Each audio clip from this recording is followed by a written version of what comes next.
जिस दिन उसकी हत्या हुई उस दिन वहां कोई वीआईपी आने वाला था रिजॉर्ट में और उसको प्रेशराइज किया जा रहा था कि उसे उस वीआईपी को एक्स्ट्रा सर्विस देनी है। कहीं ना कहीं उस वीआईपी का नाम भी अंकिता को पता चल गया था। वीआईपी का नाम छुपाने के लिए अंकिता की हत्या की गई। उस जेसीबी का जो ऑपरेटर था वो भी इसमें गवाह था, उसने भी, दीपक नाम है उसका, और उसने कोर्ट में गवाही दी है कि भाई मैं अपनी मर्जी से नहीं गया था, मुझे स्पेशली जो एमएलए यमकेश्वर रेणु बिष्ट है उनके द्वारा बुलाया गया है कि जो 97 गवाह बना रखे थे एसआईटी ने, उसमें 89 नंबर की गवाह भी रेणु बिष्ट थी। तो एसआईटी ने रेणु बिष्ट को तलब ही नहीं करवाया कोर्ट में कि उसी रात 23 तारीख की रात को मुख्यमंत्री पुष्कर सिंह धामी ट्वीट करते हैं अपने ट्विटर हैंडल से कि हत्यारों का अवैध रिजॉर्ट तोड़वा दिया गया है। एसडीएम का वो बयान अभी भी मेरे पास पड़ा हुआ है जो कह रहे हैं कि रिजॉर्ट हमने नहीं तोड़वाया। मैं अगर स्पष्ट रूप से कहूं तो मुख्यमंत्री पुष्कर सिंह धामी और उत्तराखंड के डीजीपी को भी इसमें आरोपी बनाया जाना चाहिए। देखिए, ये लाइजनिंग अजय कुमार के द्वारा की गई है और ये मुख्यमंत्री को भी दबाव में ले लेता है। पुष्कर सिंह धामी जी भी इसके दबाव में रहते हैं क्योंकि ये व्यक्ति की आरएसएस में इसकी गहरी पकड़ है। उन्हें स्वयं अपने कार्यकर्ताओं को अपनी ये बात बताई कि गढ़वाल मां बोली कि वही कमीना तो 6 वीआईपी, जिसका रिजॉर्ट वो उत्तराखंड का मूल निवासी नहीं, जो वीआईपी वो उत्तराखंड का मूल निवासी नहीं, वो व्यक्ति जो उत्तराखंड का डीजीपी था वो यहाँ के कैडर का ही नहीं, उसको कार्यवाहक डीजीपी बनाया गया। आप देखिए ना खेल, एसएस की तरफ से इसका कोई खंडन न स्वयं वो व्यक्ति। मैं आपको बताऊंगा कि उसके बाद जो लोकसभा चुनाव हुए वो स्टार प्रचारक भी था। हमारी पौड़ी लोकसभा में वो व्यक्ति स्टार प्रचारक भी था और मुझे कहा गया कि आशुतोष ने कि तुम्हें क्या पड़ी है यार, 2 करोड़ पकड़ो और चुप हो जाओ, तुम ही तो सबसे ज्यादा हल्ला मचाते हो, जिस दिन तुम चुप हो जाओगे मामला खत्म। उसके बाद मेरे पे लगातार 3, 4, 5, 6 और आज की डेट में 8 फर्जी मुकदमे दायर कर दिए गए हैं। लेकिन आप समझ ही सकते हैं, जो आप खुद ही कह रहे हैं कि धामी जी तो प्रेशर में है और उन्होंने भी मुझसे, फिर मैं एक बार मुख्यमंत्री कार्यालय में आवास में भी उनसे मिला तो वहां भी उन्होंने मुझे कहा कि भाई नेगी जी हमारे ऊपर भी तो लोग हैं। एसआईटी ने जो है ना, जो पुष्पदीप अंकिता का बॉयफ्रेंड था और अंकिता के बीच की जो चैट है वो तो हजारों पेज उसके निकाल डाले, वो पूरी खंगाल डाली एक किनारे से। लेकिन ये अपराधी आपस में क्या बातचीत कर रहे थे, इनकी क्या व्हाट्सएप चैट थी, किन लोगों के संपर्क में थे, क्या कॉल रिकॉर्ड है, इस डायरेक्शन में इनकी कोई जांच ही नहीं है। तो हमें तो कई बार महसूस होता है कि एसआईटी जो है पुष्पदीप को, जो इसका बॉयफ्रेंड था, उसी को ही सूली पर लटकाने के मूड में थी, लेकिन कुछ ऐसा निकल नहीं पाया कि वो फंस पाता। नमस्कार, मैं हूं राजीव रावत, बहुत स्वागत है आपका गुल्लक टीवी में। हमारे साथ इस समय लाइव जुड़े हैं आशुतोष नेगी जी। ये अंकिता हत्याकांड के मुख्य पैरोकार हैं, जो मामला कोटद्वार के न्यायालय में या फिर उच्च न्यायालय या अब सुप्रीम कोर्ट में भी चल रहा है, उसकी मुख्य पैरोकारी कर रहे हैं। डोब श्रीकोट गांव, जहां की अंकिता मूल निवासी थी, वहीं के हैं आशुतोष नेगी और एक तरह से इस लड़ाई को बहुत लंबे समय से देश दुनिया के सामने सरकार के खिलाफ कितनी भी आपदाएं और यातनाएं झेलने के बाद भी अभी तक लड़ रहे हैं। आज अंकिता के परिजन बेहद हताश हैं इस पूरी जंग को लेकर और उन्होंने उत्तराखंड की राजधानी देहरादून में आकर पत्रकारों से बातचीत की अब से कुछ देर पहले, और इसी बातचीत में कुछ गंभीर चीजें भी कही, खासतौर पर यमकेश्वर विधायक रेणु बिष्ट के रोल और जो एसआईटी जांच चल रही है उसमें एसआईटी का रोल रेणु बिष्ट के प्रति जो है। और दूसरा गंभीर नाराजगी इस बात पर है कि जिस वीआईपी, कथित वीआईपी का इंडल्जेशन या जिस वीआईपी के लिए सब हत्याकांड किया गया था, उस वीआईपी का नाम ये भी इन्होंने कहा प्रेस कॉन्फ्रेंस में कि उसको उजागर करके सुप्रीम कोर्ट को दे दिया गया है। उस अजय कुमार को ढूंढने में की दिशा में जांच कहीं से एक कदम भी आगे नहीं बढ़ रही है, उसको तलाश कर उसको कोर्ट को सौंपने की दिशा में। आशुतोष नेगी जी के साथ साथ अंकिता की माताजी और अंकिता के पिताजी भी हमारे साथ कुछ देर में जुड़ेंगे, साथ में मौजूद है, लेकिन उनका स्वास्थ्य भी खराब है और बहुत बोलने की स्थिति में है नहीं, लेकिन आपकी बातचीत हम कराएंगे। नेगी साहब, बहुत स्वागत है आपका। और आपको बधाई कि आपने इतनी हिम्मत दिखाई कि इस मामले को लेकर जहां सुपर वीआईपीस का इन्वॉल्वमेंट है, जहां जो अब तक गिरफ्तार हुए जो आरोपी हैं वो बीजेपी के तत्कालीन राज्य मंत्री का पुत्र है, और इसमें सुपर वीआईपीस का इन्वॉल्वमेंट है। खासतौर पर एक एसडीएम और विधायक की भूमिका तभी से है जब जिसी दिन यह कांड हुआ था उसी के बाद उनके द्वारा जेसीबी लगवाकर जो साक्ष्य हो सकते थे अंकिता के कमरे के वो तोड़वाए गए थे। तो निश्चित तौर पर इसमें सुपर वीआईपीस होंगे और वो भी सत्ता पक्ष के हैं।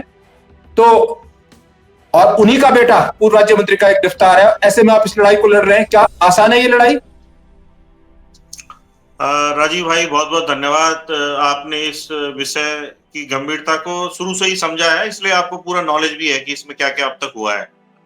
और देखिए, मेरे तो गांव का मामला भी है और एक पत्रकार और एक अधिवक्ता दोनों ही मैं क्वालिफिकेशन रखता हूं। तो मेरी एक नैतिक जिम्मेदारी, सामाजिक जिम्मेदारी भी है कि मैं अपने गांव में हुए इस बड़े विभत्स कांड में कहीं ना कहीं इसमें न्याय दिलवाऊं। और मकसद यह है कि अगर एक मामले में अगर हम नजीर पेश कर देते हैं तो कहीं ना कहीं जो दूसरे अपराधी हैं फिर उनके अंदर खौफ का वातावरण कहीं ना कहीं पैदा होगा कि जब बड़े बड़े वीआईपी धरे जाते हैं अपराधों में तो फिर छोटे तो नहीं बचेंगे। तो इसका दूरगामी परिणाम जरूर होगा।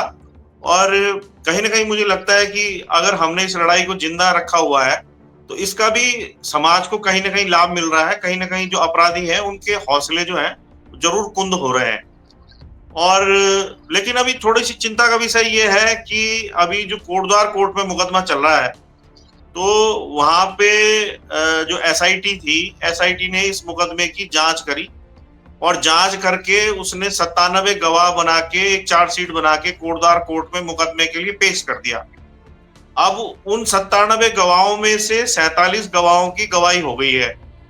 47 गवाहों में से जो लास्ट गवाही हुई है वो केस के जो इन्वेस्टिगेटिंग ऑफिसर थे, विवेचक जिन्हें कहा जाता है, राजेंद्र सिंह खोलिया इंस्पेक्टर, तो उनकी गवाही चली और उसके बाद 3 महीने से क्रॉस एग्जामिनेशन जो हत्यारे हैं, हत्या आरोपी हैं, उनके वकील जिरा कर रहे थे। तो हमने फिर ये बात परसों उठाई थी कुछ दिन पहले कि भाई ये ऐसा कैसे हो रहा है कि 3 महीने से आप इन पे सवाल पूछे जा रहे हैं और ये क्या मजाक सा बना रखा है, कितने सवाल आखिरकार पूछेंगे।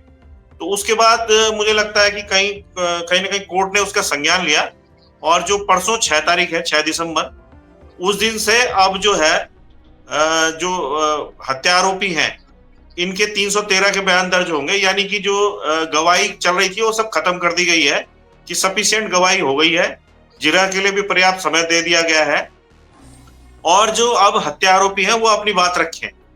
लेकिन राजीव भाई, दुखद पहलू ये है कि इस मुकदमे में जो एक महत्वपूर्ण पहलू था कि 23 सितंबर 2022 को रात को मध्य रात्रि लगभग 3 बजे जो वहां की स्थानीय विधायक हैं यमकेश्वर की, रेणु बिष्ट, वो जेसीबी लेके जाती हैं और अंकिता के कमरे को स्पेशली टारगेट करके तोड़ देती हैं। तो वो जो जेसीबी का जो ऑपरेटर था वो भी इसमें गवाह था, उसने भी, दीपक नाम है उसका, और उसने कोर्ट में गवाही दी है कि भाई मैं अपनी मर्जी से नहीं गया था, मुझे स्पेशली जो एमएलए यमकेश्वर रेणु बिष्ट है उनके द्वारा बुलाया गया और उनके निर्देशन प्लस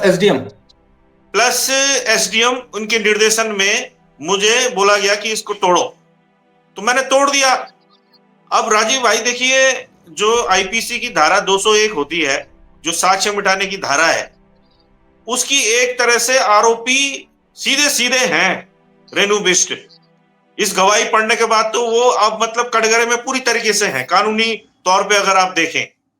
और जैसा मैंने आपको बताया कि जो 97 गवाह बना रखे थे एसआईटी ने, उसमें 89 नंबर की गवाह भी रेणु बिष्ट थी। तो एसआईटी ने रेणु बिष्ट को तलब ही नहीं करवाया कोर्ट में।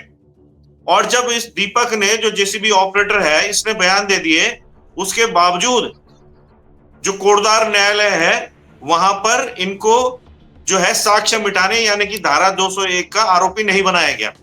और मुकदमा क्योंकि अब खत्म किया जा रहा है, आरोपियों के जो बयान होते हैं वो लास्ट होते हैं 313 के, और इसके बाद तो निर्णय ही आ जाता है। तो इसका मतलब कहीं ना कहीं जो है एसआईटी ने बड़ी चालाकी से जो है सरकार के दबाव में, मैं कहूंगा, क्योंकि एसआईटी तो पुलिस ही है एक तरह से, एसआईटी तो उसका नाम है, है तो वो पुलिस, और पुलिस तो जो है राज्य सरकार के ही अंडर है। तो उसने कहीं ना कहीं रेणु बिष्ट को बचाने का पूरा षड्यंत्र एक तरह से कर दिया है। ये हमारा चिंता का विषय था और इसी वजह से हमने आज प्रेस भी करी कि अब हम क्या करें। तो इसमें लीगल तरीका तो यह है कि इसमें एक अभी सीआरपीसी में एक 319 एक सेक्शन होता है, जिसमें कोर्ट में कार्रवाई मुकदमे के दौरान अगर कोई ऐसी नई घटना आ जाती है कि किसी और को आरोपी बनाना है, तो वो एप्लीकेशन जरूर हम मूव कर सकते हैं वकील करके। लेकिन राजीव भाई, अब दिक्कत ये हो रही है कि कोई वकील भी डर के मारे तैयार नहीं हो रहा है जब से मुझे जेल भेजा गया है कि भाई मैं इस मुकदमे की पैरवी करूंगा तो हो सकता है मुझ पर भी कोई आरोप लगा के मुझे जेल भेज दिया जाए। तो इतना खौफ का वातावरण सरकार, राज्य सरकार के द्वारा बना दिया गया है। दूसरी ओर जो वीआईपी का चैप्टर था, जैसे आप जान रहे हैं कि अंकिता की जो लास्ट चैट थी उसमें स्पष्ट रूप से उसने अपने मित्र पुष्पदीप को व्हाट्सएप चैट में भेजा था कि जिस दिन उसकी हत्या हुई उस दिन वहां कोई वीआईपी आने वाला था रिजॉर्ट में, और उसको प्रेशराइज किया जा रहा था कि उसे उस वीआईपी को एक्स्ट्रा सर्विस देनी है, जिसका उसने स्पष्ट रूप से इनकार किया।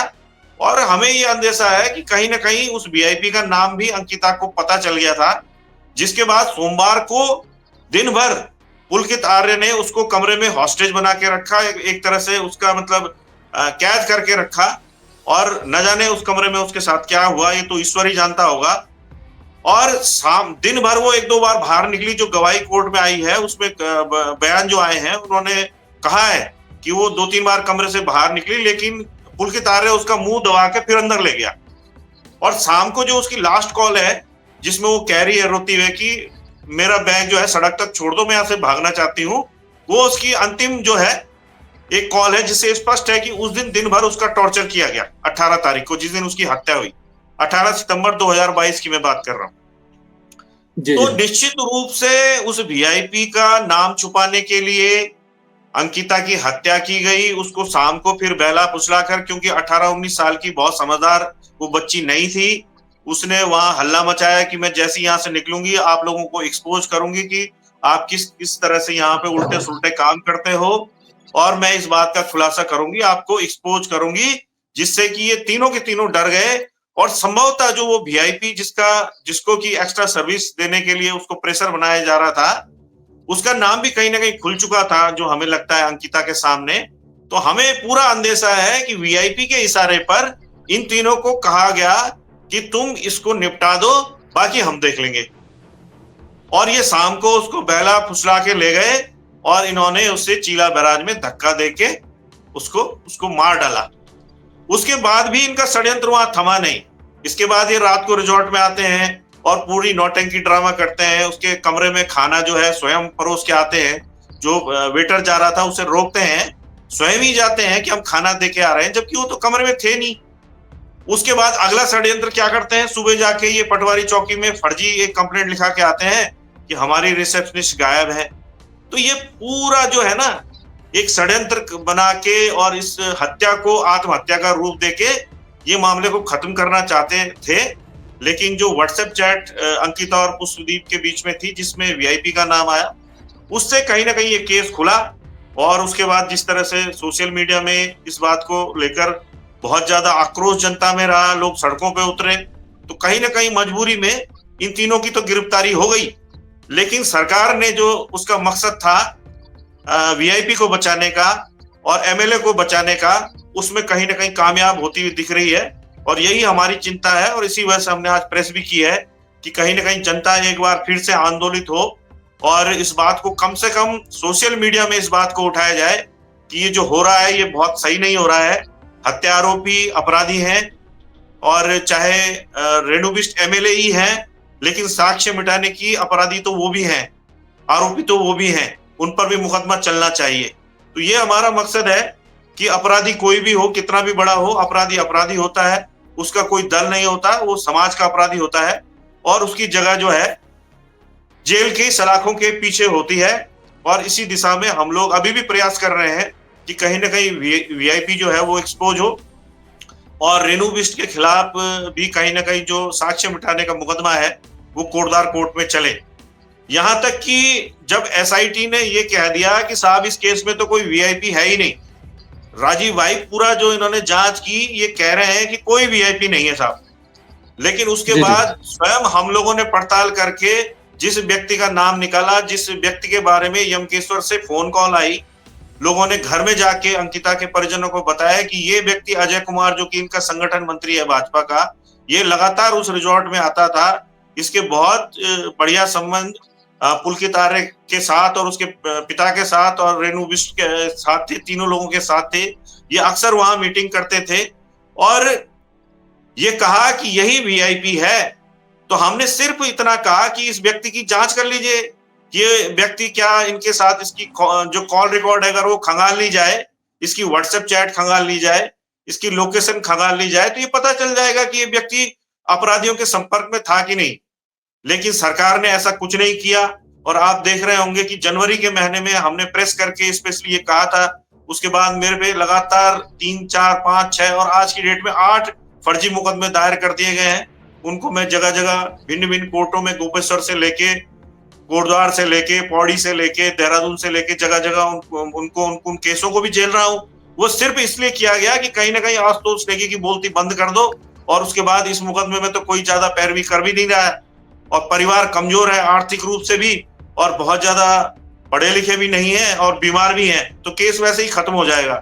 तो मुझे लगा कि देखिए, कल इस मुकदमे में कल कोई भी नतीजा आए, मेरी ईमानदारी पे प्रश्न नहीं उठने चाहिए। इसलिए मेरा ये अंतिम प्रयास है कि कहीं ना कहीं रेणु बिष्ट को भी जो है मुकदमा उन पे साक्ष्य मिटाने का चलाया जाए। और जो अजय कुमार का नाम आया है, लोगों ने फोन करके बताया है, परिजनों को बताया है, और उसके लिए हमने सुप्रीम कोर्ट में भी सीबीआई इन्वेस्टिगेशन के लिए पिटीशन फाइल की हुई है। वो स्पेशली इसी मुद्दे पे है कि उस वीआईपी को ढूंढा जाए। और जब हम इनपुट भी दे रहे हैं कि यही संभावना बहुत ज्यादा है कि यही व्यक्ति हो सकता है, तो फिर सरकार को क्या दिक्कत है? और ना तो सरकार खुद इस बारे में इसका वो भी करती है, खंडन भी नहीं करती है, ना आरएसएस खंडन करती है, ना अजय कुमार स्वयं प्रेस में आके बयान देते हैं कि भाई मैं वीआईपी नहीं हूं, ये देखिए मेरी कॉल रिकॉर्ड, ये मेरी चैट खंगाल लीजिए।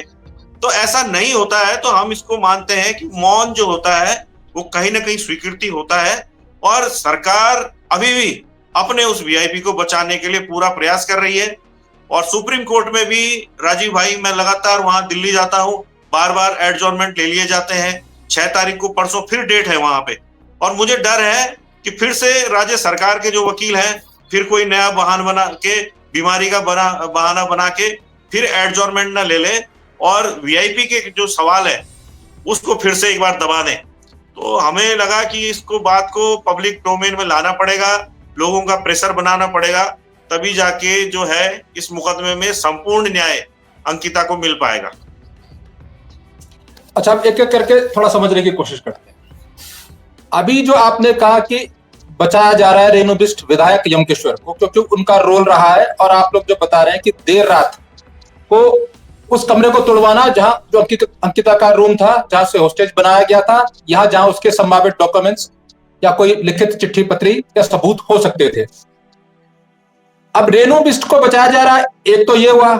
लेकिन रेणु बिष्ट क्योंकि एक महिला है और ऐसा भी उन पर सार्वजनिक जीवन है, ऐसा इस तरह का कोई आरोप उन पर है नहीं कि एक लड़की अंकिता भंडारी जो है उसको मोलेस्टेशन में वो धकेले या उसको एक्स्ट्रा सेवाएं रेणु बिष्ट की देनी थी।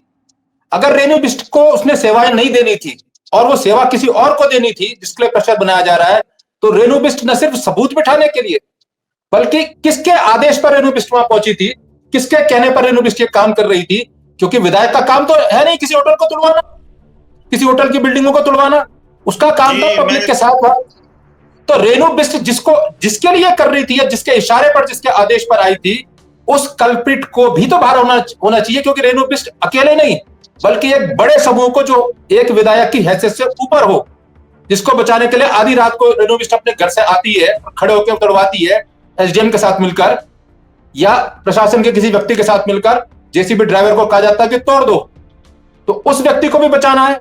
दूसरे एंगल से जिस वीआईपी का आप नाम ले रहे हैं, लेकिन की वाली इन्वेस्टिगेशन में 2 पहलू होने चाहिए थे।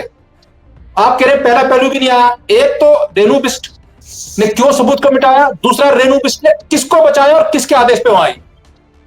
क्योंकि रेणु बिष्ट प्रशासनिक अधिकारी नहीं है ना कि उसको शासन से आदेश आया तुड़वा दो और रेणु बिष्ट खड़ी हो गई। रेणु बिष्ट तो जनप्रतिनिधि है, तो आदेश दे नहीं सकता कि भाई तुम जेसीबी इंचार्ज हो, तुम जाओ खड़े रहो विभाग के जेसीबी के साथ और तुड़वाओ। जेई तो वो थी नहीं, न पुलिस के अधिकारी है, तो आदेश किसका है रेणु बिष्ट को, क्यों वो रात को उठी? देखिए राजीव भाई, मैं आपको सारी चीजें स्पष्ट कर देता हूं। देखिए बिल्कुल, आप बिल्कुल सही लाइन पे आप चल रहे हैं और बहुत जायज सवाल आपने पूछे हैं कि रेणु बिष्ट जो है ना तो प्रशासनिक अधिकारी है, ना वो प्रदेश की मुखिया है, वो कैसे ऐसा कर सकती हैं? तो आपको मेरी आवाज मिल रही है?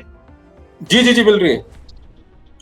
देखिए इसमें हुआ क्या है, 23 तारीख को मैं स्वयं उस रिजॉर्ट में गया था, दोपहर के वक्त में गया था, और उस समय बड़े अस्त व्यस्त हालत में वो अंकिता का कमरा मैंने बाहर से खिड़की से देखा था, तोड़फोड़ हो चुकी थी उसमें, और ये बताया गया था कि अब से कुछ देर पहले जो है एसआईटी वहां से जांच करके गई है।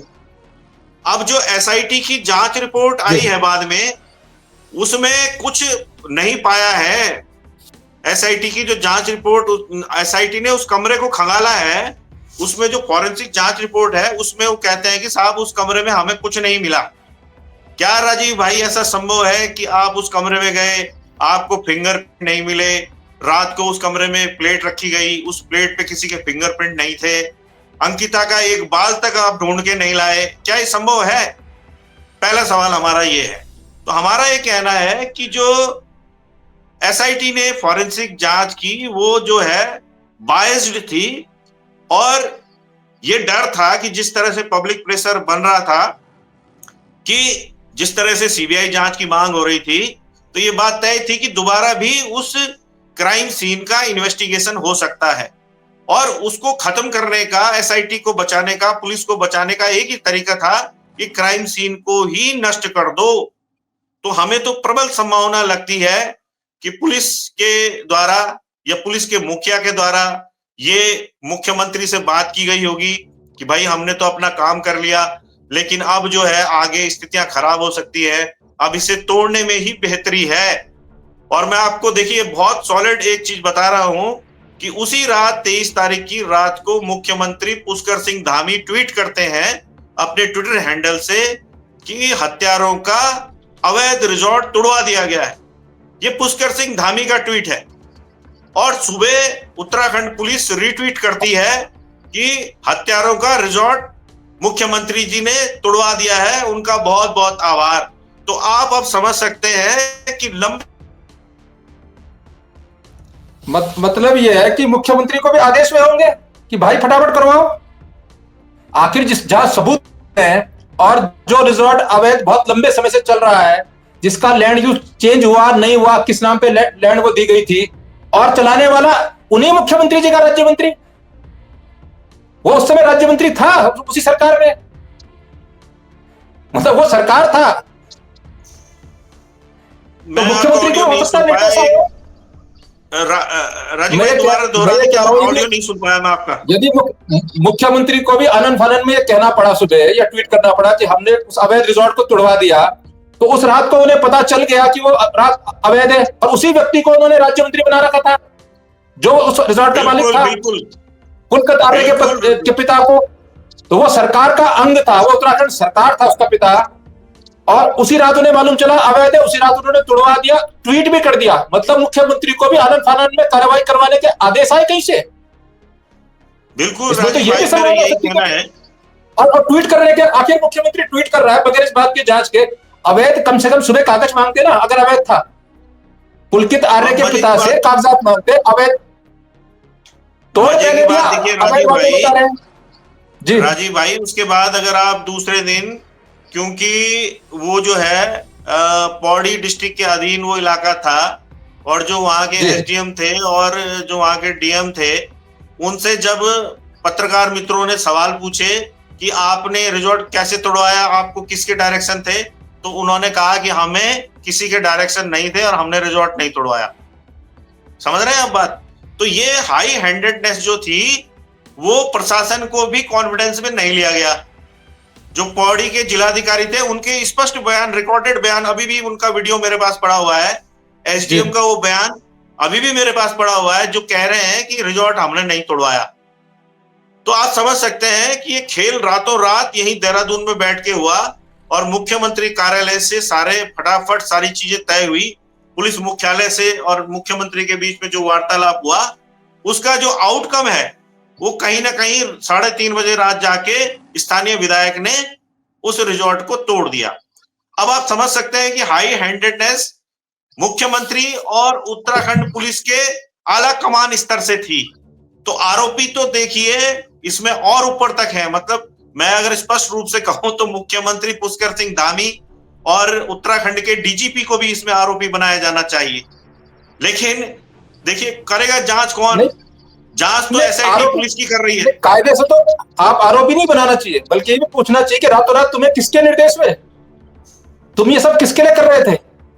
सबूत मिटाने के लिए, जहां जिस कमरे में सबूत है उसके लिए अगर मुख्यमंत्री को ट्वीट करना पड़ रहा है तो मुख्यमंत्री को कौन आदेश दे रहा था? तो मुख्यमंत्री को पूछने तो हमारे कोई पत्रकार मित्र पूछ सकते थे, और इतना दमखम तो शायद बहुत कम पत्रकारों में बचा हुआ है कि कोई जाके उन्हें पूछे कि साहब आप किसके लिए कर रहे थे। और आज की डेट में भी मैं कहूंगा कि चलिए आप तो बहुत अच्छा इसमें इस मामले को बहुत गंभीरता से उठा रहे हैं। बहुत कम लोग, बहुत कम पत्रकार इतना दमखम रखते हैं कि इस मुद्दे को उस तरह से उठाएं जिस तरह से उठाया जाना चाहिए। मेरे को आपसे जो वार्तालाप मेरा हो रहा है मुझे बड़ा सुकून मिल रहा है कि आप परत दर परत पूरे मामले को खोल रहे हैं। इस तरह से मामला कभी उठाया ही नहीं गया। अब एक विषय और मैं लोगों को याद दिलाता हूं इस चर्चा के बीच। आपको ध्यान होगा एक बहुत बड़ा कांड हुआ था जिसमें 5 लोगों ने गैंगरेप किया था राजपुर रोड के एक रिजॉर्ट में। दलित लड़की थी और उसमें अशोक लंगड़ा जो बीजेपी से संबंधित कार्यकर्ता या पदाधिकारी था, प्रथम गिरफ्तारी उसकी भी। उसके बाद मैं नाम भूल रहा हूं लेकिन पंचायती राज के बड़े सहकारिता के बड़े नेता थे, प्रमोद कुमार या प्रमोद समथिंग, एग्जैक्ट नाम मेरे जेहन में नहीं आ रहा। सेकंड गिरफ्तारी उसकी भी। 5 लोगों ने मिलकर गैंगरेप किया और उस गैंगरेप में जब 2 गिरफ्तारी हो गई, तीसरे दिन से जो पुलिस 2 दिन में 2 गिरफ्तारियां कर गई। पहले अशोक लंगड़े को गिरफ्तार किया क्योंकि वो जब दलित बालिका थी वो सिर्फ अशोक लंगड़े को पहचानती थी, बाकी लोगों का नाम नहीं जानती थी। चेहरे तो उसने पहचाने क्योंकि उसको झांसा देकर नौकरी या किसी अन्य नाम पर ले जाया गया रिजॉर्ट में, उसके साथ गैंगरेप किया गया। एक राज्य मंत्री या होने वाला राज्य मंत्री पर सहकारिता का बड़ा नेता हुआ करता था प्रमोद कुमार, एक अशोक लंगड़ा, 2 नाम हो गए। जब अशोक लंगड़ा गिरफ्तार हुआ उसके बाद उसने नाम ट्रेस किया कि भाई मैंने तो प्रमोद कुमार को जानता हूं, उनके कहने पर ले गया उस लड़की को। प्रमोद कुमार अरेस्ट हुआ। अब इन दोनों से उत्तराखंड की पुलिस पूछ नहीं पाई भाई तुम्हारे साथ तीसरा कौन था, चौथा कौन था तुम्हारा पार्टनर, और 5वां कौन था। अब लंबे काल के बाद उस लड़की ने वकालत पढ़नी शुरू करी। जब स्वयं वकील भी उसके साथ नहीं आए तो समाधान हेल्पलाइन ने उसकी मदद दी और उसने वकालत पढ़नी भी शुरू करी और स्केचिंग भी सीखी। क्योंकि पुलिस के चित्रकार, उत्तराखंड के पुलिस के चित्रकार या देश के चित्रकार उसकी कहने पर चित्रकारी भूल गए, स्केच नहीं तैयार कर पाए तीसरे, चौथे और 5वें का। वो उसके बताने के बावजूद उनकी हथेलियां काम करनी बंद कर गई, रंग कुची काम नहीं कर रही थी। न भारत से उन्हें कोई ऐसा चित्रकार मिल रहा था कि जो स्केच बना सके। अब लड़की ने चित्रकारी सीखी, जो पीड़िता लड़की थी, और उसने चित्र जारी किया और मैंने हेडिंग बनाई चित्र के साथ, किसके हैं कानों में बाल, क्योंकि एक चित्र में कानों में बाल वाला व्यक्ति था और कुछ और निशानदेही भी थी। बूटा सिंह जो उस समय अनुसूचित जाति जनजाति आयोग के अध्यक्ष थे, वो भारत से दिल्ली से यहां आए। बहुत बड़ा यह नेशनल मामला चला। उसके बाद उन 2 लोगों को सजा हुई, अशोक लंगड़ा या प्रमोद कुमार, और शायद 10 साल की सजा हुई और 10 साल की सजा पूरी भी हो गई। आज तारीख तक उत्तराखंड की पुलिस जांच एजेंसी उस तीसरे बलात्कारी, चौथे बलात्कारी, 5वें बलात्कारी को नहीं पूछ पाई इन दो लोगों से कि तुम्हारे साथ कौन था। अब ये उत्तराखंड की पुलिस, तो क्या इस पर एतबार किया जा सकता है? इसकी हिम्मत इतनी नहीं हुई उन दो से ये पूछने की तुम्हारे साथ तीसरा कौन है। और जब चित्र जारी कर दिया उस लड़की ने बना के फोटो, ये फोटो उस फोटो के साथ उस फोटो वालों को नहीं ढूंढ पाए उस स्केच को। आशुतोष भाई, ये है उत्तराखंड की पुलिस और हुकूमत थी बीजेपी की उस समय भी। राजीव भाई, ऐसा ही रणवीर इनकाउंटर में भी हुआ। रणवीर इनकाउंटर में अगर वो लड़का और उसका जो समाज था और उनके जो एमपी थे, उन्होंने अगर प्रेशर ना बनाया होता तो उत्तराखंड पुलिस यहां भी बच निकलती। लेकिन जब पूरा सीबीआई जांच और तमाम हुआ तो आज आप देख रहे हैं कि कितने लोग सस्पेंड उसमें हुए हैं।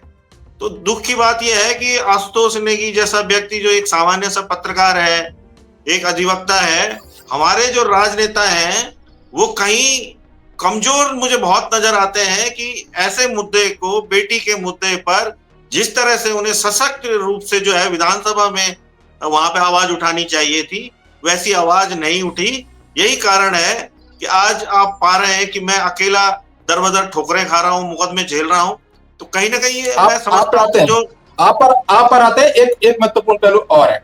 अभी आपने कहा कि जो लोकल इनपुट्स मिले, उस इनपुट्स के आधार पर आप लोगों ने बीच में प्रेस करके अंकिता की मां ने नाम भी खुला था, प्रेस के जरिए भी और मीडिया में, सोशल मीडिया में अपनी बाइट जारी करते हुए मैंने देखा था, शायद मैं उस समय झारखंड में था, पर रोते हुए उनकी बाइट आई थी और वो रोते हुए उन्होंने कहा था कि उनको ये नाम बताया गया। अब उस नाम को, अभी आपने जो कॉन्फ्रेंस की थी, आप लोगों ने ये भी कहा उस नाम को आपने बाकायदा सुप्रीम कोर्ट के सामने दे दिया है, वीआईपी का नाम जी जो आपने बोला था। आप बताएंगे क्या है वो? जी, वो एक्चुअली क्या है कि यमकेश्वर क्षेत्र से लगातार जब ये घटना हुई तो कई लोगों ने हमसे संपर्क साधा, लेकिन उन्होंने स्पष्ट रूप से कहा भाई कि हमारा नाम नहीं आना चाहिए, हमारा नाम आएगा तो ये लोग हमारे भी दुश्मन बनेंगे और ये जब नदी में किसी को भी फेंक सकते हैं तो हमारी भी हत्या हो जाएगी। तो जान की फिक्र तो देखिए राजू भाई सबको होती है, लेकिन इनपुट लगातार वहां से आए कि ये जो अजय कुमार नाम का व्यक्ति है ये लगातार उस क्षेत्र में सक्रिय था और इस व्यक्ति के बारे में मुझे जगह जगह से इनपुट आए हैं कि ये लाइजनिंग का काम उत्तराखंड में करता है, ठेकेदारी, बाहर के लोगों को यहाँ ठेकेदारी दिलाता है। चमोली में, रुद्रप्रयाग में मेरे पास कई और एविडेंस आए हैं जिसमें बताया जा रहा है कि ये लाइजनिंग अजय कुमार के द्वारा की गई है और ये मुख्यमंत्री को भी दबाव में ले लेता है। पुष्कर सिंह धामी जी भी इसके दबाव में रहते हैं क्योंकि ये व्यक्ति की आरएसएस में इसकी गहरी पकड़ है और ये दिल्ली दरबार में जाके फिर सीएम की भी शिकायत कर देता है। अब जो भी खेल इनका होगा, जो भी ये पैसा कमा के देता होगा, जो भी करता होगा, हम तो ये मानते हैं। जो प्रेस कॉन्फ्रेंस की थी तो आपने ये बताया था कि अजय कुमार संगठन मंत्री बीजेपी, यही कहा था आपने जो अभी आपने प्रेस की थी? बिल्कुल कहा था, क्योंकि इसी व्यक्ति का नाम, अजय कुमार नाम के व्यक्ति का नाम यमकेश्वर क्षेत्र से लगातार इनपुट के रूप में आया और मैं उस विधायक का नाम, बीजेपी के विधायक का नाम नहीं लेना चाहता हूं क्योंकि उनका नाम लेने से तो फिर बहुत ही ज्यादा दिक्कत हो जाएगी बीजेपी को। उन्होंने स्वयं अपने कार्यकर्ताओं को अपनी ये बात बताई कि गढ़वाली मां बोली कि वही कमीना तो 6 वीआईपी। अब राजीव भाई ईदगाह डिस्क्लोज जब होगी और जब बीजेपी का विधायक जो महिला विधायक है कोई को नौ नहीं लड़ चाणु छो, वीन खुद अपने कार्यकर्ताओं से बोली कि वो कमीना 6 वीआईपी। तो राजीव भाई जब इतने सारे इनपुट हमारे पास आ गए तो हमने क्या अपराध कर दिया जब इनकी एसआईटी कुछ ढूंढने को तैयार नहीं है और हम अपना लोकल नहीं। फिर आपने थोड़ा अध्ययन भी किया होगा, संगठन मंत्री जो बीजेपी में होता है ना, आरएसएस की तरफ से की सहमति से भेजा जाता है, कई बार तो पूर्णकालिक ही होता है, एक तरह से कहे साधु, आरएसएस का साधु, शादी जब वो आरएसएस को छोड़ता है पूर्णकालिकता तब विवाह करता है। तो ऐसे व्यक्ति को भेजा गया तो अंदर खाने तो मालिक हुआ ना बीजेपी का। यही सही बात है। आंतरिक हैसियत होती है कि किसको राज्य मंत्री बनना है, किसको नहीं बनना, मुख्यमंत्री से पहले सूची वो फाइनल करते हैं। अब ये जो पुलकित आर्य है, इसके पिता, ये राज्य मंत्री तो इसी की कृपा से बना होगा। बिल्कुल बिल्कुल। और इसमें राजीव भाई मजे की बात देखिए, कोई मंत्री बनता है या मुख्यमंत्री बनता है तो भी इनकी राय जाती है। राजीव भाई जो इस प्रदेश में मूल निवास की लड़ाई लड़ी जा रही है, भू कानून की लड़ाई लड़ी जा रही है, अगर आप उसको सीधे सीधे अंकिता हत्याकांड से देखें तो इसमें सारे आरोपी, सारे अपराधी, सारा खेल खेलने वाले उत्तराखंड के मूल निवासी नहीं है। जिसका रिजॉर्ट वो उत्तराखंड का मूल निवासी नहीं, जो वीआईपी वो उत्तराखंड का मूल निवासी नहीं, वो व्यक्ति जो उत्तराखंड का डीजीपी था वो यहाँ के कैडर का ही नहीं, उसको कार्यवाहक डीजीपी बनाया गया। आप देखिए ना खेल, वो व्यक्ति जिसने मुझे फर्जी मुकदमे में फंसाया, वो व्यक्ति अब आते ये हैं सारे आपके खेल जो है ना, ये बाहरी लोग खेल रहे हैं। अब ये जो वीआईपी है, जब नाम आ गया, जी संगठन मंत्री पद आ गया, अजय कुमार आ गया, तो उत्तराखंड की पुलिस को बीजेपी का जो संगठन मंत्री मतलब मालिक हुआ, एक तरह से पार्टी का तो मालिक ही है, क्योंकि प्रदेश जी जी अध्यक्ष और तमाम चीजें फाइनल करने से पहले, जिले के कमेटियां फाइनल करने से पहले, प्रभारियों कौन सी मोर्चे प्रकोष्ठ का प्रभारी कौन होगा, सब संगठन मंत्री फाइनल करते हैं वहां। तो क्या उत्तराखंड की हुकूमत को बीजेपी का संगठन मंत्री, एक तरह से बीजेपी का मालिक, जिसके हुक्म पर सरकार, जिसका कि दुम दबाती हो, जिसके लिए रात को तुड़वाती हो रिजॉर्ट, इतना बड़ा आदमी उनको मिला नहीं क्या? या ढूंढने की कोशिश नहीं कभी आप लोगों से पड़ताल की, भाई कौन है ये? और सुप्रीम कोर्ट में जो आपने दाखिल किया है, वो क्या दाखिल किया है? इसका नाम कोई कैविएट दाखिल की है, क्या किया है? इसका नाम आप लोग कभी मुझको बता देते कि सुप्रीम कोर्ट को बाकायदा आप लोगों ने नाम दे दिया है, अंकिता के पिता ने, आप लोगों ने बाकायदा इनका नाम देके, इनका फोन नंबर देके, इनका फोटोग्राफ देके सारी चीज स्पष्ट रूप से कर दी है। और अगर आपको जानकारी हो तो उस समय जब श्रीनगर में हम धरने पे बैठे हुए थे वीआईपी की गिरफ्तारी के लिए, तो हमने फोटोग्राफ भी वहां पे लगाया हुआ था। तो अजय कुमार कौन है, क्या है, उसकी शक्ल कौन है, सारी चीजें स्पष्ट हैं। लेकिन ना तो बीजेपी की तरफ से कोई बयान इसका खंडन, ना आरएसएस की तरफ से इसका कोई खंडन, ना स्वयं वो व्यक्ति। मैं आपको बताऊंगा कि उसके बाद जो लोकसभा चुनाव हुए वो स्टार प्रचारक भी था। हमारी पौड़ी लोकसभा में वो व्यक्ति स्टार प्रचारक भी था। और जब लोगों ने अनिल बलूनी जी को बताया कि आप तो वीआईपी को लेके घूम रहे हो, इन पे तो वीआईपी होने का आरोप है, आप ऐसा क्यों कर रहे हो, तब जाके उनको वहां से हटाया गया। तो आप देखिए कितने हौसले बुलंद है। हमारी बेटी को मार डाला और हमारे लोकसभा क्षेत्र में स्टार प्रचारक बना के घुमा रही है बीजेपी। और उसके बावजूद जी, अगर आप लोग नाराज हो रहे हैं, रेणु बिस्ट से नाराज हो रहे हैं, या पुष्कर सिंह धामी से नाराज हो रहे हैं, या इन मंत्रियों से नाराज हो रहे हैं, तो आप इनकी मजबूरी तो समझो। रेणु बिस्ट को अगर मंत्री बनना है, मंत्री बनने का ख्वाब देखती हैं, अब चार पद खाली हैं, तो कैसे पूरे होंगे? अगर वो उनका कहना नहीं मानेगी या रात को तुड़वाती नहीं, तो भाजपा में उसका भविष्य क्या क्या होता? अगली बार टिकट कैसे मिलता? कोई राज्य मंत्री का पद कैसे मिलेगा, या मंत्री पद कैसे मिलेगा? और मुख्यमंत्री को मुख्यमंत्री रहना है तो कैसे रहेगा? मुख्यमंत्री को अपनी कुर्सी ज्यादा बड़ी है कि किसी वीआईपी अजय कुमार की गिरफ्तारी, या किसी अंकिता का न्याय उसके लिए बड़ा है, या अपने लिए मुख्यमंत्री की कुर्सी बड़ा? मुख्यमंत्री कर दो आप लोग। देखिए, अगर पुष्कर सिंह धामी जी के अंदर नैतिकता होती, मैं तो नैतिकता की दुआई दे सकता हूं। ऐसा नहीं है कि देखिए पैसा आशुतोष नेगी को ऑफर नहीं हुआ, खरीदने का प्रयास तो आशुतोष नेगी को भी हुआ कि लीजिए 1 करोड़ रुपए 2 करोड़ रुपए पकड़ लीजिए और चुप हो जाइए। चीज बता रहे हैं आप, आज सच खोलिए आशुतोष भाई। पूरा खोल रहा हूँ राजीव भाई, पूरा। हमको भी ऑफर हुए, 2 करोड़ का ऑफर मुझे भी किया गया। मेरे किसी पत्रकार के माध्यम से मुझे कहा गया कि आशुतोष नेगी तुम्हें क्या पड़ी है यार, 2 करोड़ पकड़ो और चुप हो जाओ, तुम ही तो सबसे ज्यादा हल्ला मचाते हो, जिस दिन तुम चुप हो जाओगे मामला खत्म। मैंने कहा भाई मेरी भी 2 बेटियां हैं, वो मेरी तीसरी बेटी थी, मैं बिल्कुल भी इस मामले से हटने को तैयार नहीं हूं। इवन मैंने पुष्कर सिंह धामी जी को, पौड़ी में वो आए थे सर्किट हाउस में, और उन्होंने डीएम के माध्यम से मुझे स्पेशली बुलाया। अब वो डायरेक्ट तो मुझे कुछ ऑफर कर नहीं सकते थे, लेकिन इशारों ही इशारों में मुझे कहा गया, मेरा हाथ दबाया गया कि यार नेगी चुप रहो। लेकिन मैंने कहा धामी जी मैं इस मामले में बहुत इमोशनल हूं, और मैं इस मामले से चाहे मेरी जान भी चली जाएगी मैं पीछे नहीं हटूंगा अब।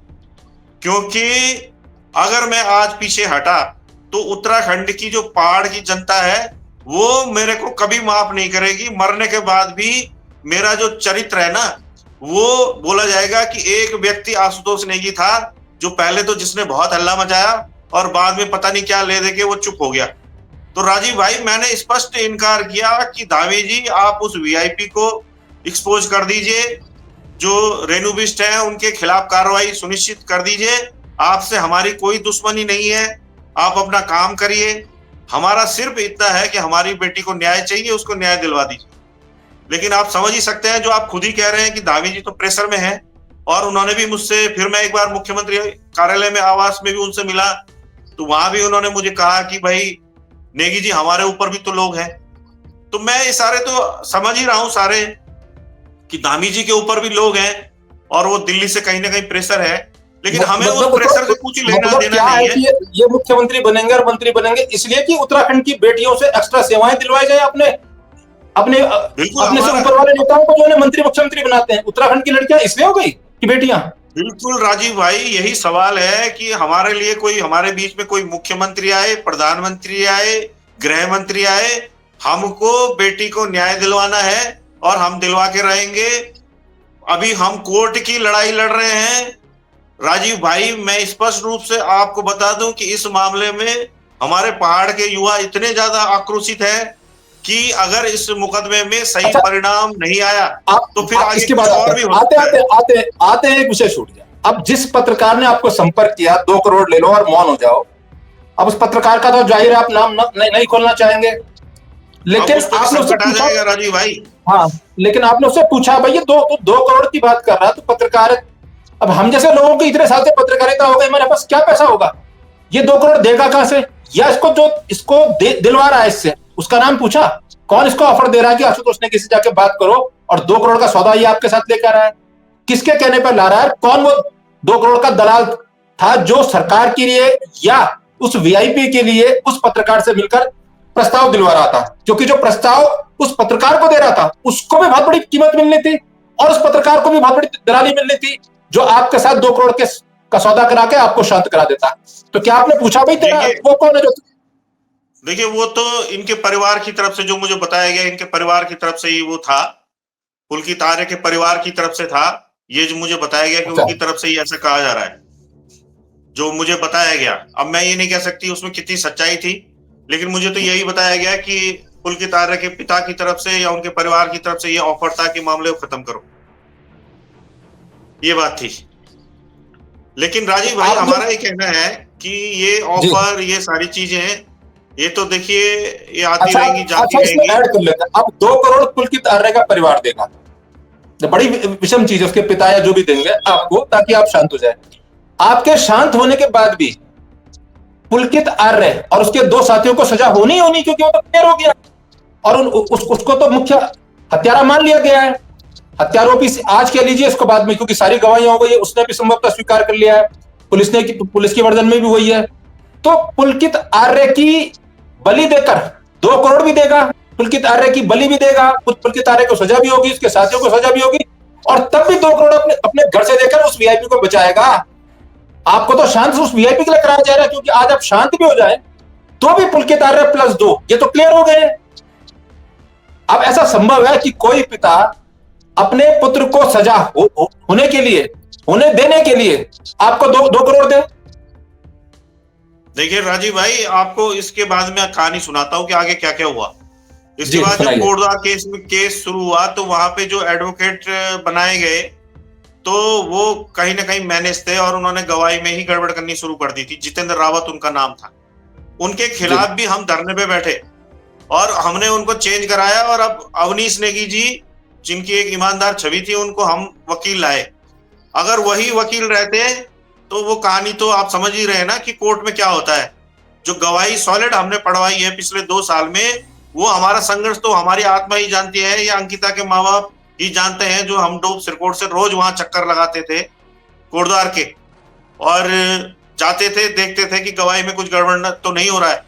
तो अगर हम लोग मैनेज हो जाते या मैं ही हट जाता, तो उसके बाद वो जो गवाहियां पड़ रही थी वहां पे, उनमें जब गड़बड़ हो जाती, तो आज की डेट में जो ये फांसी का फंदा या उम्र कैद इनके लिए, तीनों के लिए तैयार है, वो आप समझ सकते हैं कि ये बरी होने वाले थे फिर। तो खेल तो बहुत लंबे स्तर से था, वकील भी मैनेज किए जा रहे थे, सारा कुछ हो रहा था। उसी सिलसिले में हमारे लिए भी ऑफर था, मैनेजमेंट का पार्ट थे हम, और ऐसा नहीं था कि केवल तो क्या आशुतोष नेगी को मैनेज कर देंगे।